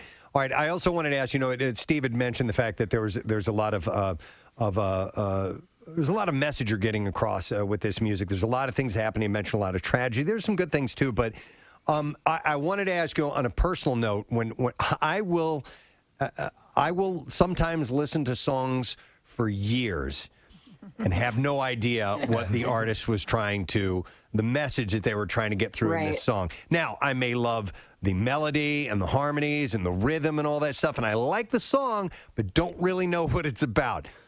Sure. How do you feel about that? When you've poured emotion, you've written these lyrics, you're getting across a very specific theme that you want, and people don't get it. Is that okay? It's totally okay. Okay. Honestly, I write in a way that is very cathartic for me. And in some of these songs, I hear what I'm saying. And I'm like, there's no way anybody can hear this other than exactly what I mean. But there is. And something that's really beautiful about art and music is when people can take it and apply it to their own life or their own particular personal experience, what they're going through, and let it be that for them. I think that's a beautiful thing. And it's funny because I want to break down and explain as much as I can about our lyrics, kind of, but there's another part of me that doesn't, because it's sort of better when you see what it turns into for somebody else. It's kind of more powerful that way. I've had songs that totally move me, and I didn't know that they were about something for many, many years. I was like, oh, that's what that was about? Yeah. But therein lies the beauty of the subjective nature of music. But there's something, and I wonder if you agree with this, and I think it might in some way speak to why vinyl has become more popular again. Having album cover art and having an artist, I used to use, when I would listen to music and listen to an album, an actual record, I would look at the art, and a lot of times you had additional messages being conveyed through that. Yes. Is that something you remember fondly? And yeah, that's a cool thing, right? We don't have that anymore, really. Yeah. That's always, we do. I do that. Yeah, I know you do. Yeah. Yeah, because I feel like that's what's so cool is you can have there are so many different ways to express yourself, and to make an image kind of have a deeper impact. That's why music videos are so cool, dude. We actually just filmed our Better Without You video. It's going to be so cool. In Minneapolis, actually, we road tripped it. I drove 13 hours in a car with Troy and my girl Beth. Wow. It was really fun. Got cheese curds and everything. Anyway.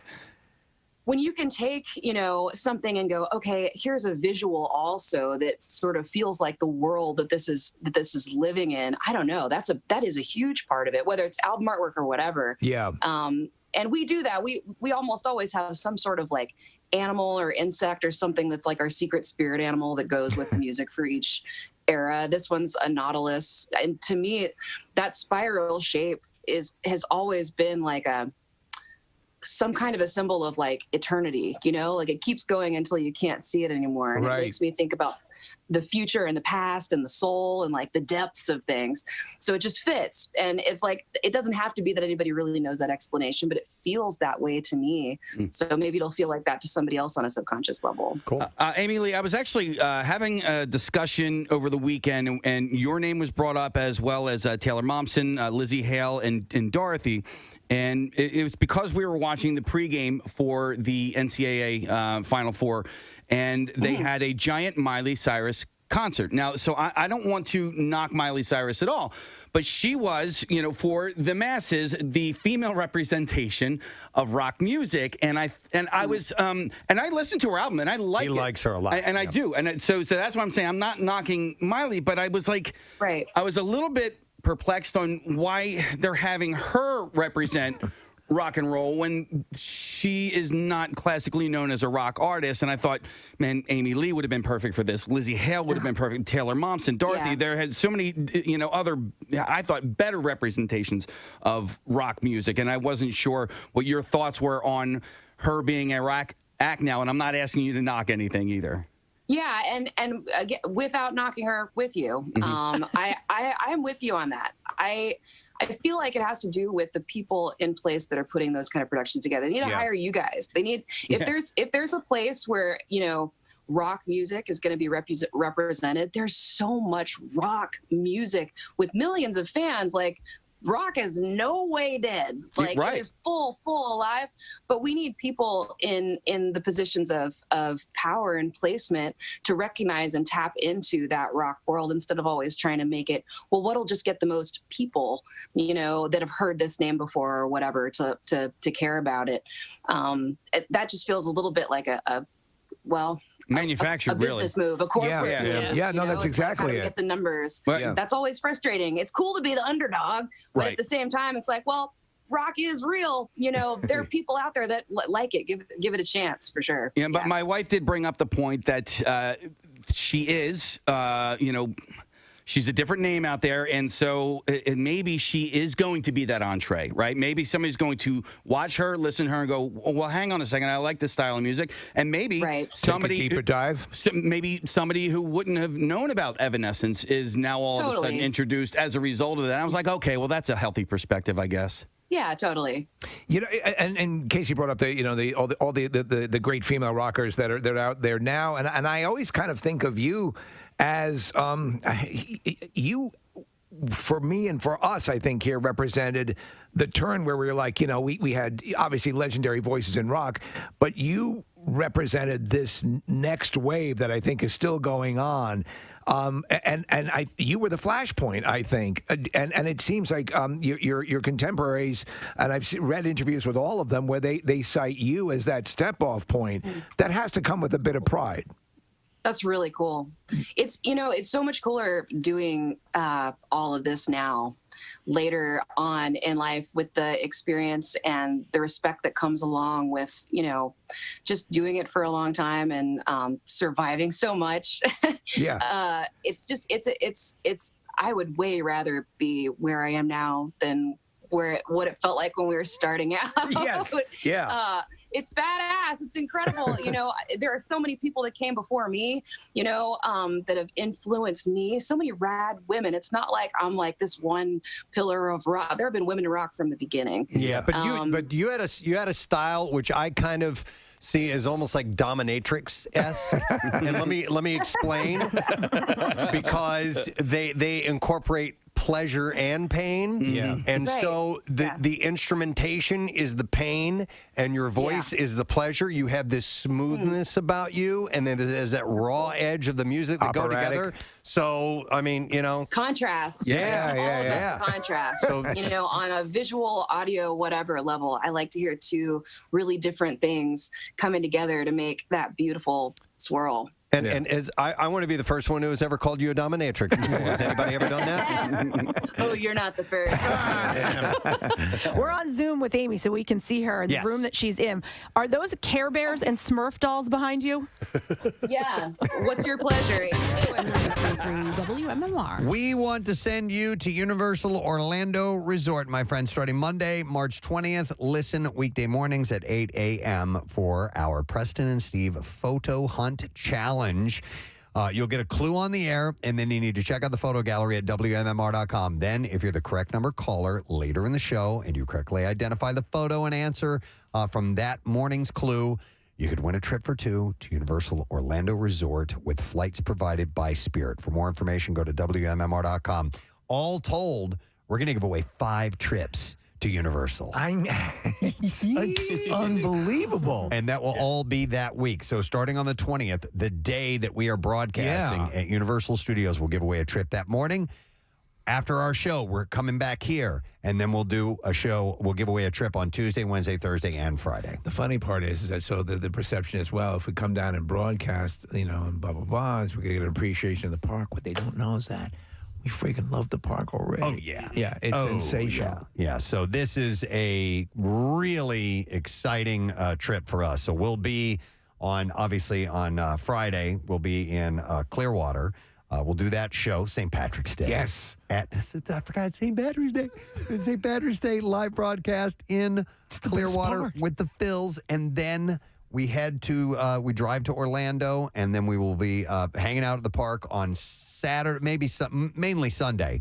And then we come in and we do our show on Monday, and we start giving away those trips. And our show will be live from Universal Studios. And then we fly back and do our show Tuesday morning. The next day. Yeah. But we'll be giving away trips all week long. If you're in Universal on Sunday, there's a Mardi Gras parade on Sunday evening, and we will be a part of it. We'll be in it. Yeah. Yeah, if you are, for some reason, our stars all align, and you already have a trip planned there coming up on the 20th, reach out to us.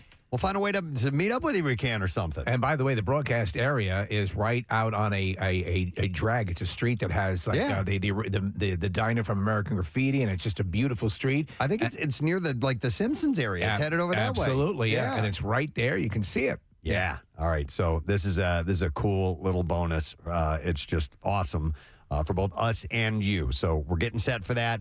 It is a week from it's a week from Monday. Yes. That we will be there. So Exciting stuff. All right, Bizarre File time. Here we go.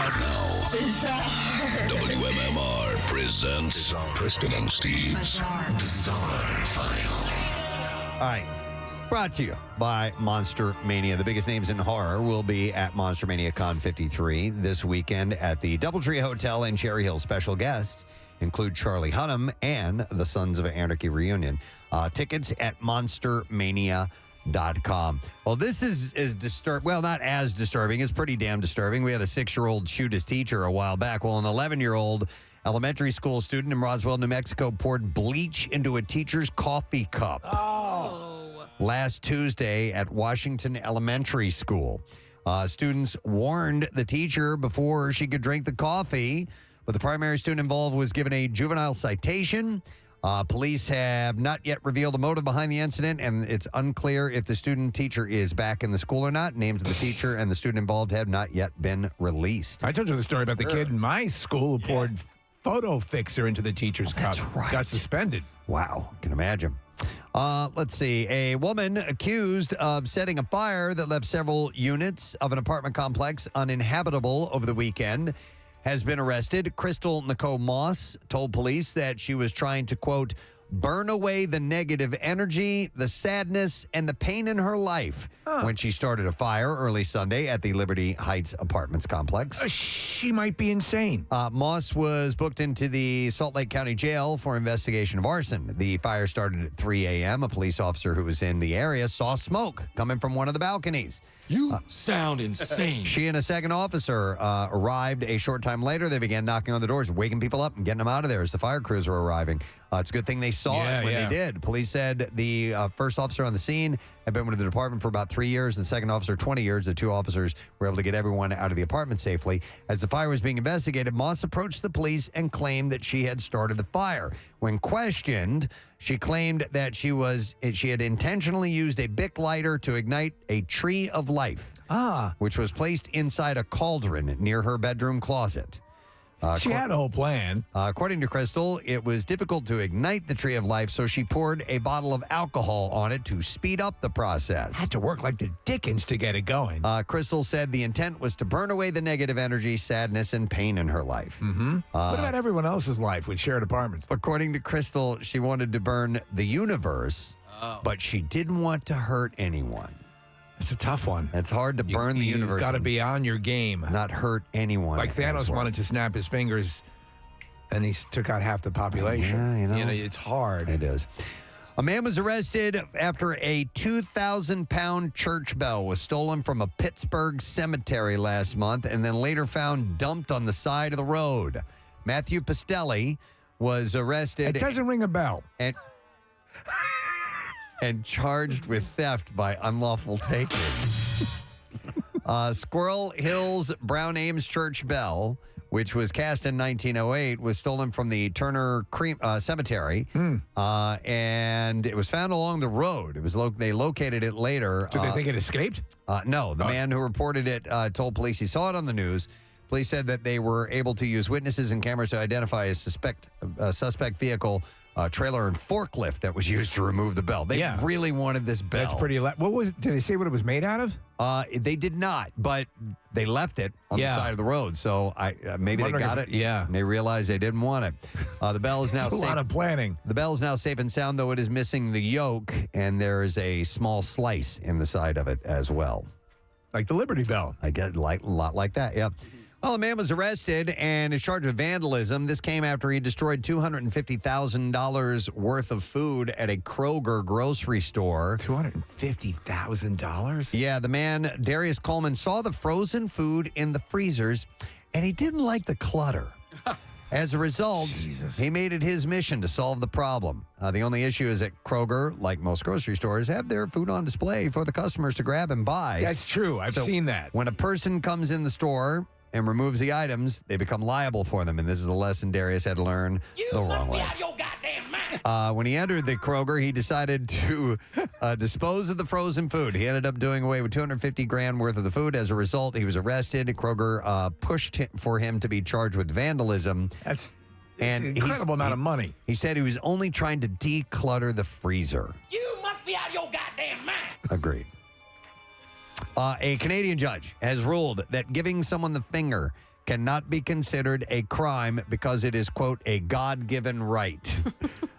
Judge Dennis Galastoris of Quebec made his ruling in a dispute of two neighbors. So Neil Epstein was allegedly arrested after flashing two birds at his neighbor, and he was charged with criminal harassment. The judge acquitted Epstein of the crime. He said flipping the proverbial bird is a God-given, charter-enshrined right that belongs to every red-blooded Canadian. There you go. And he also berated the neighbor for calling the police in the first place. He said such an action should not prompt a 911 call. Here's another story in Canada as well. Police in Hanover, Ontario, have ended their investigation into a man who tried to give a young person a box of chocolates after determining he was participating in the Random Acts of Kindness Day. Did this man seem very slow and have a crew cut? No, it was not Forrest Gump. Police said that they were investigating a suspicious older male who reportedly pulled over and approached a youth walking home from school on Wednesday. At the time, police said the man offered the boy a box of pot of gold chocolates. My girlfriend slept with a lot of women. When the student declined, the man insisted, saying the boy could give them to his mom. Police said they found out the man was determined his intentions were, quote, genuine and pure. Police continue to investigate a separate incident in where an older man was seen taking photos of children playing in the backyard of a home. It sounds like a lovely community. Yeah. It's the world we live in. All right, now we'll do one more story, and this one's pretty weird. You've heard of this before, though, but a 1-year-old girl was having trouble with motor functions, and doctors made a shocking discovery. She had an unborn twin in her head. That's crazy. Doctors in Shanghai found the fetus of the twin had developed in the girl's brain. The phenomenon is called a fetus in fetu, and it occurs when twins become conjoined in the uterus, but only one continues to develop. The unborn fetus was removed from the girl's brain. The twin was underdeveloped, but did appear to have fingers, by the way, which is pretty wild. Reminds me of a book called The Dark Half from Stephen King. And Preston, there's also a movie called Malignant where this is sort of the idea behind it. But Really? Yeah, it's really cool. Wow. So fetus and fetu cases are rare. One in about 500,000 births. They will find something like that. All right, and there you go. That's what I have in the bizarre file for you this morning. All right, so Scream 6 opens this weekend, and we had you text in the word secret to 39333. We will, yes. There's the scream. Yeah. We will take the 20th caller who can give us the secret text word that we sent you, and we will set up that particular person with the correct answer, a $200 gift card, and a Scream 6 prize pack. The movie opens today, by the way. Melissa Barrera, Jenna Ortega, Courtney Cox, Dermot Mulroney, Hayden Panettiere, a bunch of people in this movie. And it's getting great reviews. It is. So let's get that caller now, number 20 at 215-263-WMMR, and we'll set you up with the goods. We got more stuff to give away when we get back. Stay with us. Preston and Steve on 93.3 WMMR. It's a scientific fact. Yeah, wait. Oh, wait, we're going to take a look. She's taking the camera over. I'll describe to the audience. My yes! My Little Ponies! Several My Little I try to keep it in perspective so, like, the Grammys and the awards have, like, Yeah. dolls all around. It's like in front of a gold record and a Grammy, there's a My Little Pony. Several. Wait, and I love the I characters. got My Little Pony climbing the Grammy right now. Oh my the God. Raggedy Ann up there. Amy, I used to go to my neighbor's house and play with the neighbor because she had My Little Ponies. And for whatever reason, and it wasn't that I wasn't allowed to have them, but my mom never got them for me. And I was traumatized as a kid. I really Your mom probably wanted thought they them. were sinful or something. It's really funny. I honestly, like, I didn't have that many toys as a kid, but there was, I don't know why, like, there's so many cool 80s collectible. I mean, it's not like it's only the 80s. It happened later too with Pokemon and Beanie Babies and everything else. But like, when I got to be a teenager and all that stuff was like at flea markets and cheap, I was like, I'm buying every toy that I ever wanted now. Yeah, now that you can afford it, go for it. Yeah, absolutely. So, Amy, with the new record and new music, what are your thoughts on touring and what it's going to be like over the next few months? Because so much of that is up in the air for so many different acts. Yeah, we're not going to be out there this summer, but we are making plans for the end of the year. And I just can't wait. It's been just this thing where we keep making plans, and this is like with tour and everything else over the last year and a half almost now. You just keep making plans and keep having to push them back, and then you just keep making them again and keep making them again and keep, waiting for that time when you don't have to postpone it again. So we just keep making plans. Yeah. And I feel like now, we're in a different situation than when we were in last year when we just kept pushing it back, hoping for something. Now there's a vaccine. Now things are changing. I've already gotten my first shot. We're headed towards the end of not being able to do it anymore. So we are going to unleash the fury. I am so ready to get out there and just play and feel what it feels like to be on stage, just immersed fully in music with a group of hot and sweaty people. Don't you want that so bad right now? Absolutely. Yeah. Absolutely. So good. Yeah. Yes. As a matter of fact, when was the last time you played our MMRBQ? How many years? Obviously, it wasn't last year. Was that 2 years ago? I don't think it was that 2019. long ago. Yeah, because I had a great memory of being in the commissary, if you will, and I believe they might have been serving kielbasa sausage, and I started singing Tenacious D, Tenacious and D. you were there, and you actually sang with me a little bit. Oh, really? Yeah. Yeah. I Your remember butt that. cheeks is warm. Yes. That was our road trip music. That Yeah. we were just on that road trip. It was all Tenacious D, like That's awesome. all of it. Oh, I'm an old school fan from like the cable days. Yeah. Like the HBO show. They played the MMRBQ one year, and they were it was a festival. Yeah. It was a festival, another festival that we did, and nobody really knew them except the musicians, and it was wild to see that. The audience was like, "What in the F?" It was before Jack Black was a household name, yeah. Every band was lined up stage side, and they were like freaking out. It was just hilarious. it's so funny because it's one of those things, right? Like Spinal Tap, where bands get it on a level where it, especially with the Tenacious D, their musicianship is so good. Yeah. That's part of what makes it so funny. Like all the details of like talking about writing a song and everything, you just relate to it. It's like, that's right. And it actually sounds great. It does. They're really great. And Pick of Destiny is just you can watch that over and over again. I wanted to ask you when you're performing, when you said getting back to the concert dynamic. What's the better scenario? You're able to roll out the music, and a lot of your listeners have heard it.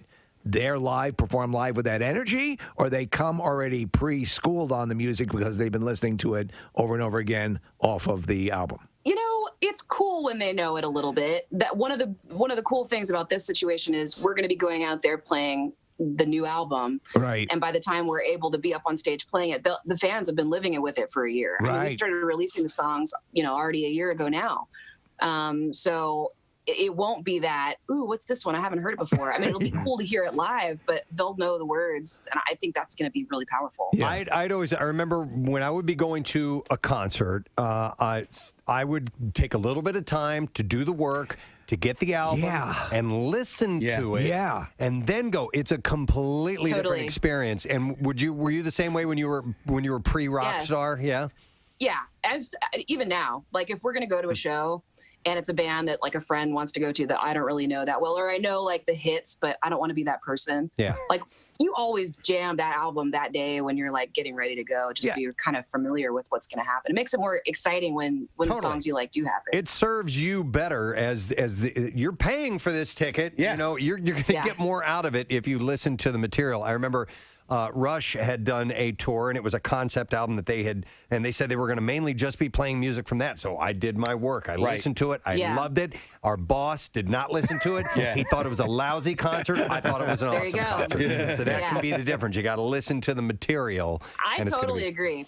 Hey, I wanted to ask because Taylor Momsen's name came up, Lizzie Hale's name came up. There are a couple of the featured backup singers on this album. There are several people that you brought on board, and all of this done remotely. How was that? I mean, just a quick phone call and they're in type of thing? Pretty much. Yeah. It wasn't completely remote. That was when we were recording Use My Voice, it was right before the shutdown. It was the beginning of last year. So we recorded in Nashville. That's where Nick's studio is. And Lizzie, and they live here. So it was easy for her to come by, like check out the song, get in the booth. And Dina Jacob from Viridia, my friend who me actually write a little bit of the song, she could come in. She lives here. So we did that. But also I just like texted and called a couple friends and was like, I don't know, you want to lay a vocal down on this? And everybody said yes. And awesome. Really cool. You guys all have your own style and all shine in your own ways. But when you're watching Lizzie, do you kind of sit there and go, a little less? Don't destroy me on this. I'm sure her voice is I hear so Lizzie, and I'm like, powerful. turn that girl up. That's so cool that you guys all live out there. That's just one of those cities that I need to get to. Well, are you in Nashville? Yeah, I am now. I was in Brooklyn for 13 years. It's Wow. weird. It's different, but it's totally. good. We're closer to my parents here. Hey, I wanted to listen. I don't know if you have the details, and if you do, if you're allowed to give them out or not. But you are going to be announcing a streaming concert next month. Can you talk about that right now or no? I don't know. I haven't talked about it yet because I didn't think I was supposed to, but you just spilled beans. Yeah, feel free to get in trouble because of us. Yeah. Nobody's listening. We're working on it. We're just now talking about the set list. So we are doing something. Yes. Okay, I've watched a lot of streaming concerts over the last year, and it is, I mean, there's some really, really great things. I'm a huge Fish fan, and Trey Anastasio did a run of shows at the Beacon, and what they did, which I thought was really, really cool, is they performed towards the back of the stage, right? And so and then they lit up all the seats behind them. I mean, just are you talking like, just visuals alone, because obviously the music's going to, speak for itself, but the visuals alone, I thought that was a really cool visual. That is really cool. That's a good idea. Hey, Now we still have to figure out what we're going to do exactly. When you're putting the set list together, what's most important, opener or closer to you? What do you think? That is a difficult question. Yeah. The opener is really important. I'm tempted to say the closer, but honestly, like the way you start the show really sets up the whole energy of the night. If you come in strong, like that is going to just get everybody to buy into everything else you're about to do. So I think starting is really important, but ending's important too, because whatever you end with, that's what's going to be in everybody's head for the rest of the night. I saw a Cheap Trick one time, and they opened with "I Want You to Want Me," and we were like, "What?" And I still remember that to this day. I mean, that blew me away. There's a lot that can go into. There's a lot behind those moves. I think that's a statement. It's like, if you guys came to just hear this one song, you can leave now. We're not the rest of the show is for the fans. You guys want to go to the bathroom, just go. Get to the back. This is for the fans now. That's what that says to me. We had a show one time, and we won't mention the band, but the band opened and closed with their hit at the time. It was like it was a weird thing. Well, it was the New Radicals, and they really didn't have much material, and that's a great song. You get what you get. Absolutely, yeah. But hey, I wanted to, and I don't know if we've talked to you since you guys released your cover of The Chain, but what an amazing rendition of that song. And I just wanted to thank you for doing that, choosing to do that, and releasing it. Yeah, and ballsy too. Yeah, I mean, Thanks. that's a bold shot at a song that's got its own identity for sure. It was awesome. Totally. Man, it felt really good to do. Our band is made up of people. We all have a via little bit this text-in thing that we did with Scream 6, which is coming out today. So we're going to go to Ed, see if Ed knows it. Ed, are you there? Yes, I am. All right, Ed, what's that word, buddy? Ghostface. Ghostface. That's correct. Ed, you're a winner. We're going to set you up with a Scream 6 prize pack. It's got a tote bag, Ghostface mask, bucket hat, crew neck shirt, tumbler cup, mini poster, and a $200 gift card to go along with that, buddy. All right, that's awesome. All right, hang on the line. We'll get you information. New York rules, New York new rules. The new chapter begins as Ghostface carves out his place in the Big Apple. And it stars Melissa Barrera, Jenna Ortega, Jasmine Savoy Brown, Mason Gooding, Hayden Panettiere, Dermot Mulroney, and Courtney Cox. And Scream 6 is out in theaters today. So congratulations to you. Oh, and we're not done yet. What? No! We have more things to give away right now. Lesson question time. And we're going to give away as a prize this morning a pair of tickets to see Alice in Chains founder Jerry Cantrell's Brighton Tour Excite Center stage inside Parks Casino. It is Saturday, March 17th, so a week from tomorrow. Question that we'll ask this morning is, Jesus was a carpenter and the Last Supper was actually what kind of a meeting? 215-263-WMMR. It's when Greg Fitzsimmons stopped in. Jesus was a carpenter, and the Last Supper was actually what kind of a meeting? 215-263-WMMR. Let's see if you know the answer, and we'll do the trash while you're calling in. The trash business is a gold mine. 93.3 WMMR with Preston and Steve's Hollywood Trash. Brought to you by Liberty Safes of New Jersey. They offer delivery and in-home installation that box stores don't. Visit them on Route 130 in Bordentown or Route 73 in Mount Laurel. Online at libertysafesnj.com. What's up this morning, Steve? Well, Senate Minority Leader Mitch McConnell was hospitalized Wednesday night after he took a spill at the Washington, D.C. Four Seasons Hotel. The 81-year-old career politician reportedly broke his hip tripping over a pine nut.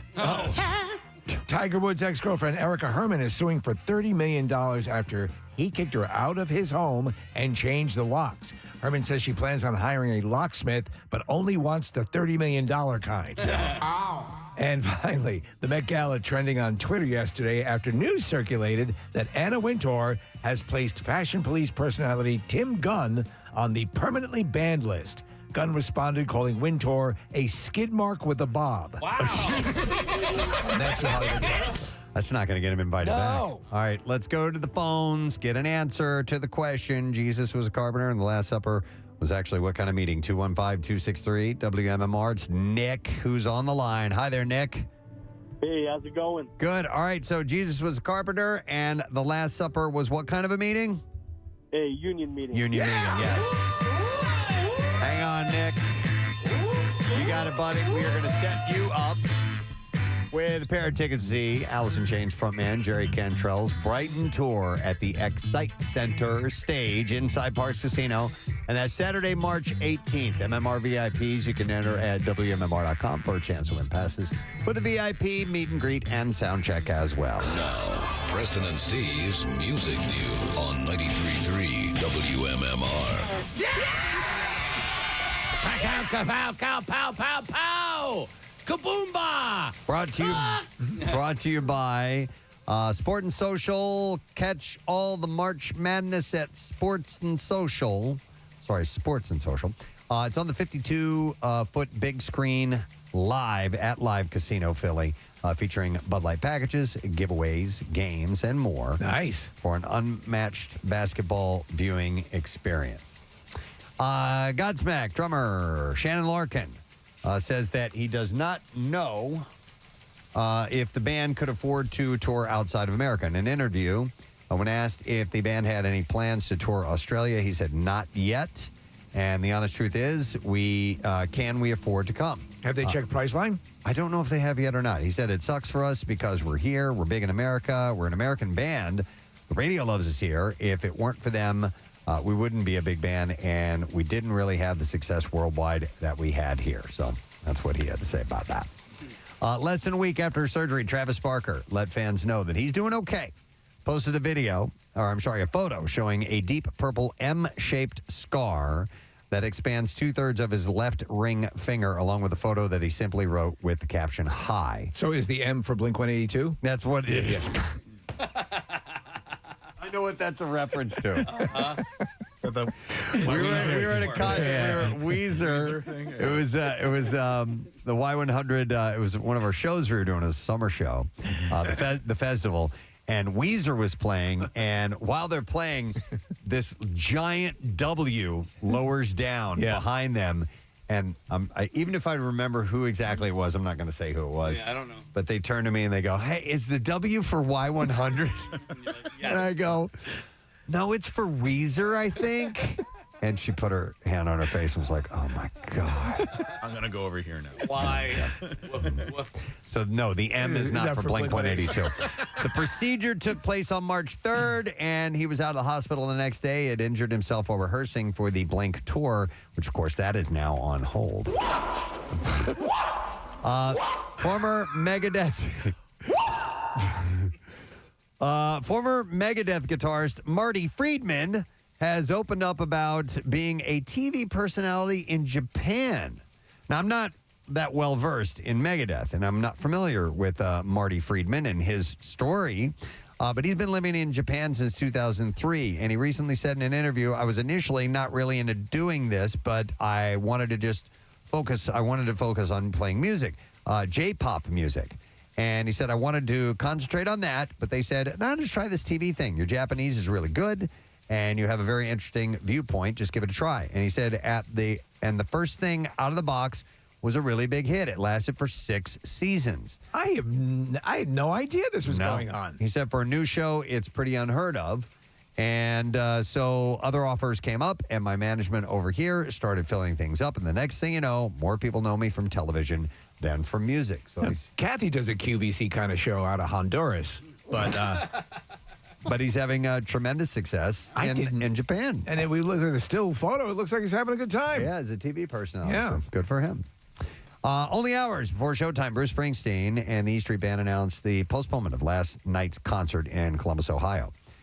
The venue posted a message on its website stating, due to illness, tonight's Bruce Springsteen and E Street Band concert at Nationwide Arena has been postponed. We're working on rescheduling. He had diarrhea? Yeah. Sorry to hear that. Can't stop crapping. Got the squirts? Very liquidy. Oh, my God. Bad. Even Wendy wouldn't get on the back of my motorcycle. It's all slick and brown. It's a mess back there. Looks like the Exxon Valdez. Over the course of the tour, COVID has sidelined several band members, forcing the band to play without shows without Stephen Van Zandt, Susie Tyrell, Nils Lofgren, and Jake Clemens. There's been no word as to the reason for the postponement or which member of the ensemble has fallen ill. And then I'm going to mention a show. There is a show tonight at Brooklyn Bowl with the Sisters of Larkin Poe. We love them. They are so good. They have become a band that I've really fallen in love with. They stopped by here, Casey. It was during your trip across the country, the first one. Yep. And I know Jackie Bam Bam is friends with them. And they both came in and they played here in our studio. Unbelievable. I was so incredibly impressed with them. And it gave me a chance to go back and explore their music a little bit more. Man, are they talented musicians. Are you going to go? I can't. I've got something going on with family tonight. But they're at Brooklyn Bowl. It's a smaller venue. It's an 8 o'clock show. And you want to hear some really well-played blues. And their vocals, they're such great singers. It's Megan.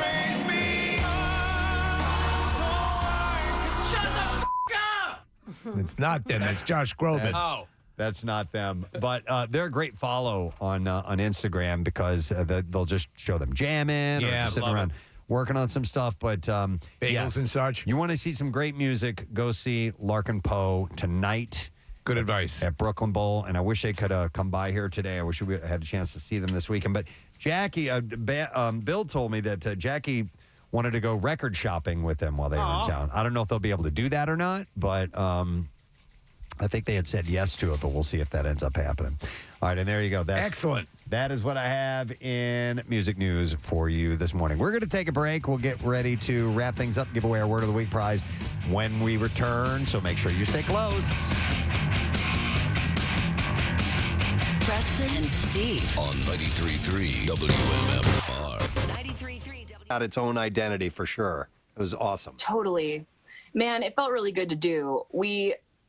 Our band is made up of people. We all have a little bit of a different taste in music, and we all like different things. And, some of that contrast between us is what makes it great. But one place that we all super agree is Fleetwood Mac.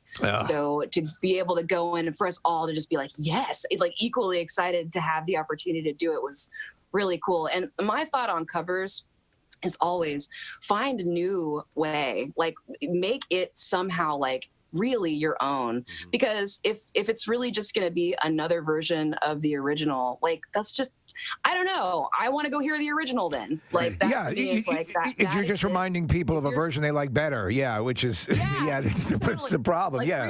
Bring a new perspective to the table and see if you can show, another potential interpretation of the music. So that song definitely, it's different. It's very different from the original. I really like it. You mentioned each band member having their own taste, and then confirm or deny, is your number one pie choice these days pecan pie, and how did that happen?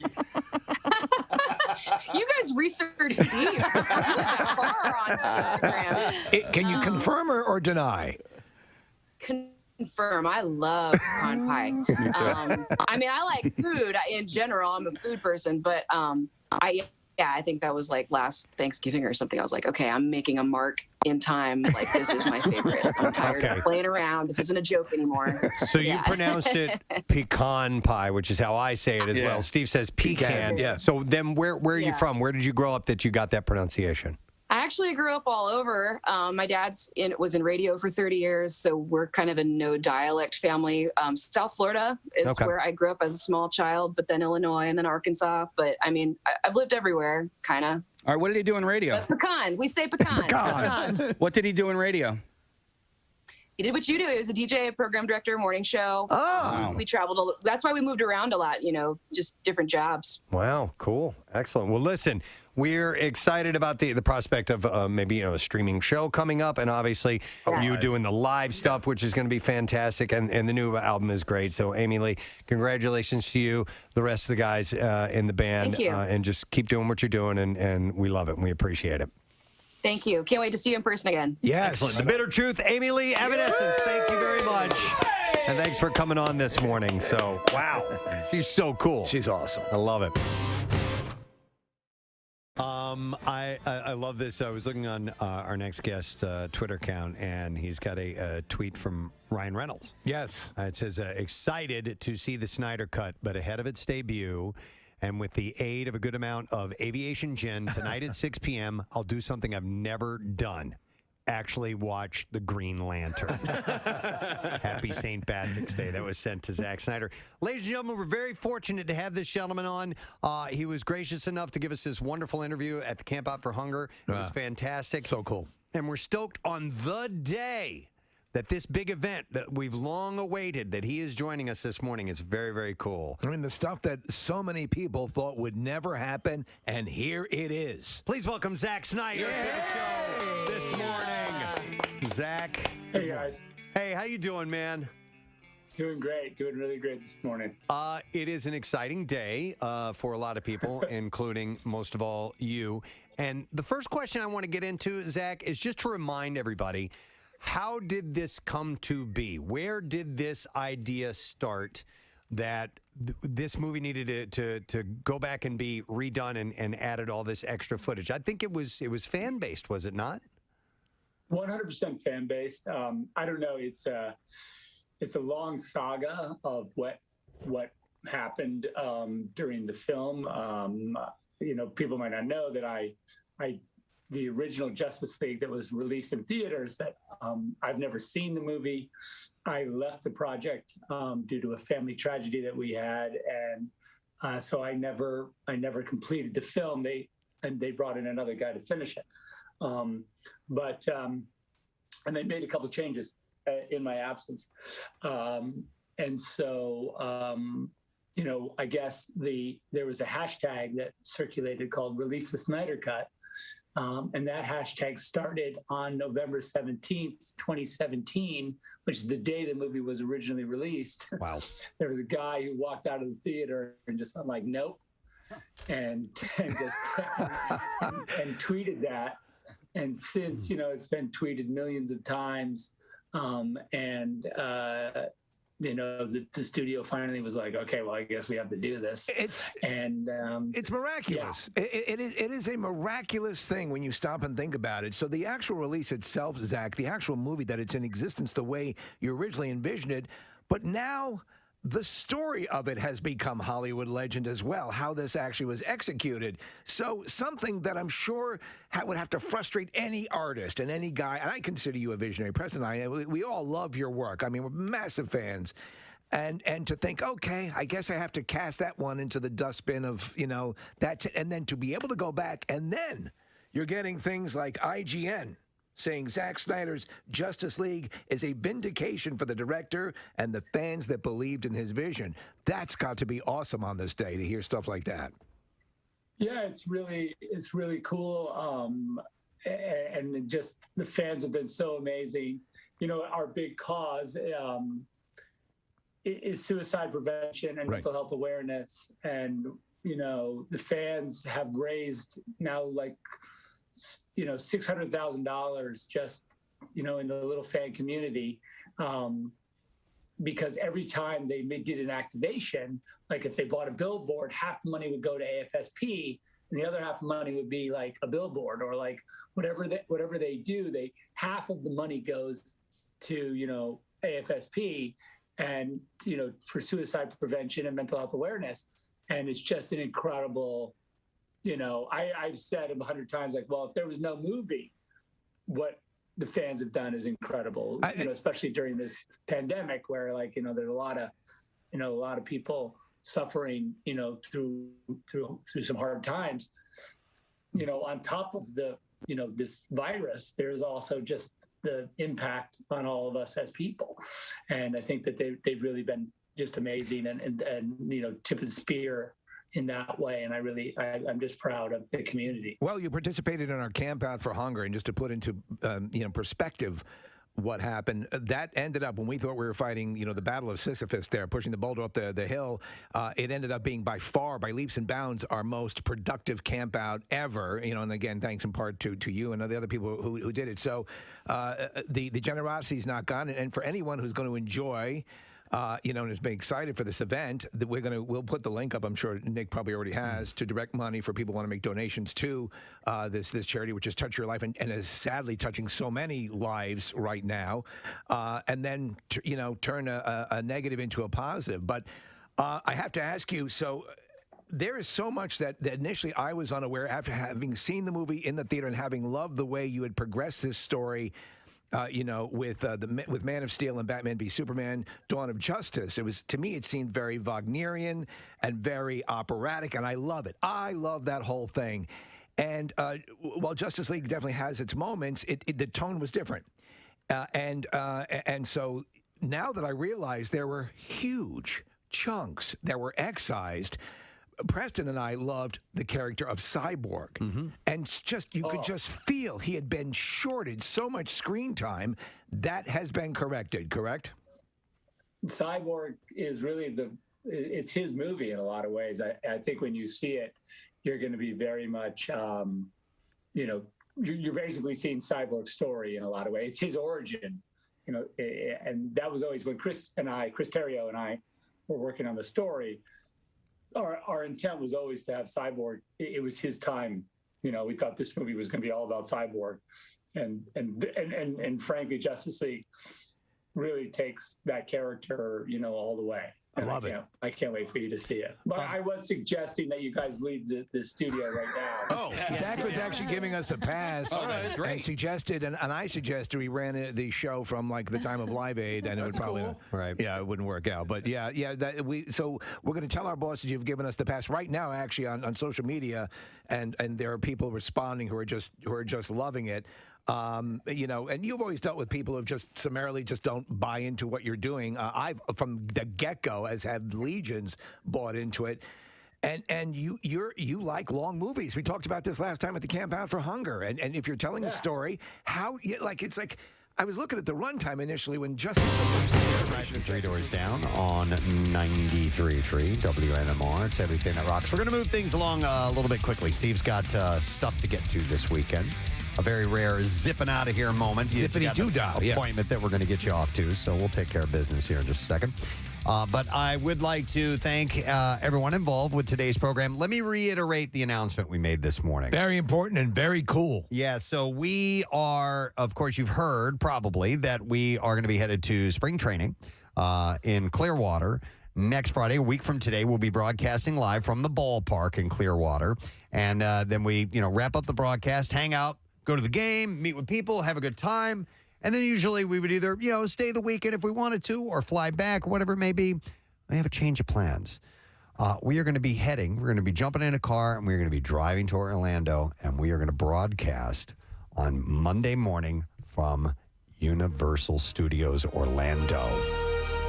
If you've been listening to the show for a while, we've been talking about wanting to do this for years and years and years, and it is finally happening. And we've been crying like little babies that we want to do this. We're so excited. And what's great too is we will get to experience the park on Sunday and take all that in, and then Monday do the show live from there. And then we, after the show's over, maybe we hang out for a couple hours. Then we got to head back. We're coming back because we're doing the show here on Tuesday. But where you win. Here you go. Is we want you to experience the same thing. We want to send you to Universal Orlando Resort. And we're going to give away 5 trips for this. Starting Monday, March 20th. Listen weekday mornings at 8 a.m. for the Preston and Steve Photo Hunt Challenge, which we are going to issue to you. You'll get a clue on air, and then you check out the photo gallery at WMMR.com. If you're the correct number caller later on in the show, and you identify the photo and the answer from that morning's clue, you win a trip for 2 to Universal Orlando Resort with flights provided by Spirit. You can get more information by going to WMMR.com. So this is really happening. It's a full package. Yep. Thank you to everyone involved. Nick McElwain's been kind of the spearhead on this, putting it together. So it's coming together, and we're going to make this whole thing happen next week by starting off heading to Clearwater and then moving on and going and doing the whole thing. We're up in the ante. Yeah, that was Kathy's. You did Nick's. Oh, what was that sound? Kathy's window. Do you have a truck drive by or? I think it was a motorcycle. Yeah. Okay. All right. Yeah, we either hear the cats or the passing rush hour traffic. No, you didn't hear the cats the past 2 days, right? No. Just the first day. No, yeah. The first day we definitely heard him. All right. Thank you also to Greg Fitzsimmons. Yeah. Fitz Dog is going to be at Helium Comedy Club tonight and tomorrow. He's just the best. We love him to death. So good. So please go see him. You will not be disappointed. It's hilarious. I've seen him live on a number of occasions. And then we met somebody we haven't had a chance to chat with before. His name is Phil Hanley. Super nice guy performing at Punchline Philly tonight and tomorrow. So thank you to those guys for coming by. Pierre Robert is here. And good day then. Nice to see you, man. And to see you. No sad bro. No sad bro. We're set for a Friday. Yeah, and in a week you'll be in baseball. Yeah, baseball, business. That's how they say it in France. Been very good to me. Bezbol. Baseball. And then you'll be in the Universal thing, which for you kids who are all just big kids, is going to be great fun. Yeah. Do theme parks hold any interest or appeal to you? I went to Disney World once with some friends for a couple of days, and a friend of mine worked there, and he got us on all the rides. Or he told us when to be at which ride to beat the line and that sort of thing. But after a while, I started craving graffiti and a homeless person. I mean, it was so sterile and so antiseptic and homogenized and pasteurized and purified. Why go to Italy when you can go to the Italy of Disneyland? Or you don't need to go to France. You go to French Disneyland. And I was just like, I don't know. It was a little too much for me. Okay. And I ran into Jerry Falwell face to face of all bizarre, the notorious preacher. And we were walking along, and he and a contingent is walking by, and I go, "You're Jerry Falwell." And he goes, "I sure am, son." I go, "Dear God in heaven, get me out of here." But it's a great place. I weren't sure if you're into roller coasters and things like that. Used to. Okay. Not as much anymore. Gotcha. All right. Can you help us with the letter? I can. Here we go. Preston and Steve on 93.3 WMMR. Now, the Daily Letter. And the Preston and Steve Show is brought to you today by the letter E as in energy. All right. And you have 5 letters now. So let's take the 5th caller at 215-263-WMMR and see if you can correctly identify the word that Pierre has spelled out letter by letter this week. And we got good stuff to give to you. Speaking of good stuff, I'm sure that's the plan for today on your program. So. Yes. Yeah, we'll have Muse tickets to give away. Not the ones you're about to give away, which are even better, but I'll have Muse tickets. We will have a Workforce Blocks of Peter Gabriel. Just went on sale for that September show, Breaking Benjamin and Neil Young, and it's going to be a fun Friday. I love it. All right, we're going to try to find a winner and see if we can give away our goodies here. We were looking for the 5th caller, and that happens to be Tim. So I'm going to go to Tim. Hey, Tim, good morning. Mashed potatoes, boil them, smash them, stick them in a stew. Exactly. Something like that. Yeah. All right. So, Tim, what's the word of the week, buddy? Apple. Great day in the morning. Tim, you're going to a concert on March 19th at the Wells Fargo Center, and we got some great floor seats for you to see Muse, my man. Yes, sir. Excellent. Hang on. We'll get all that info, and we'll take care of you. Muse is on their Will of the People tour. Like I said, Sunday, March 19th, Wells Fargo Center. Special guest Evanescence, too. Some tickets do remain via Wells Fargo Center Philly.com. All right, let's thank our sponsors. Preston and Steve Show has been brought to you today by Duncan. The Preston and Steve Show runs on Duncan. Also brought to you by Trinity Rehab, with locations all over and now open in King of Prussia, trinity-rehab.com. Also, Villanova University and their College of Professional Studies. You can pursue the next you. Next week on our program, Mr. Mark Maron will be joining us, which is awesome. He said some wonderful things about us on his podcast not that long ago. And we'll start off our Florida adventure in Clearwater. Amazing. With Philly's spring training. So that all taking place next week, and we'll have a bunch of other things as well. That's it. We're done. Rage on. You have a great, safe, wonderful weekend, and we'll see you on Monday, gang. Bye-bye.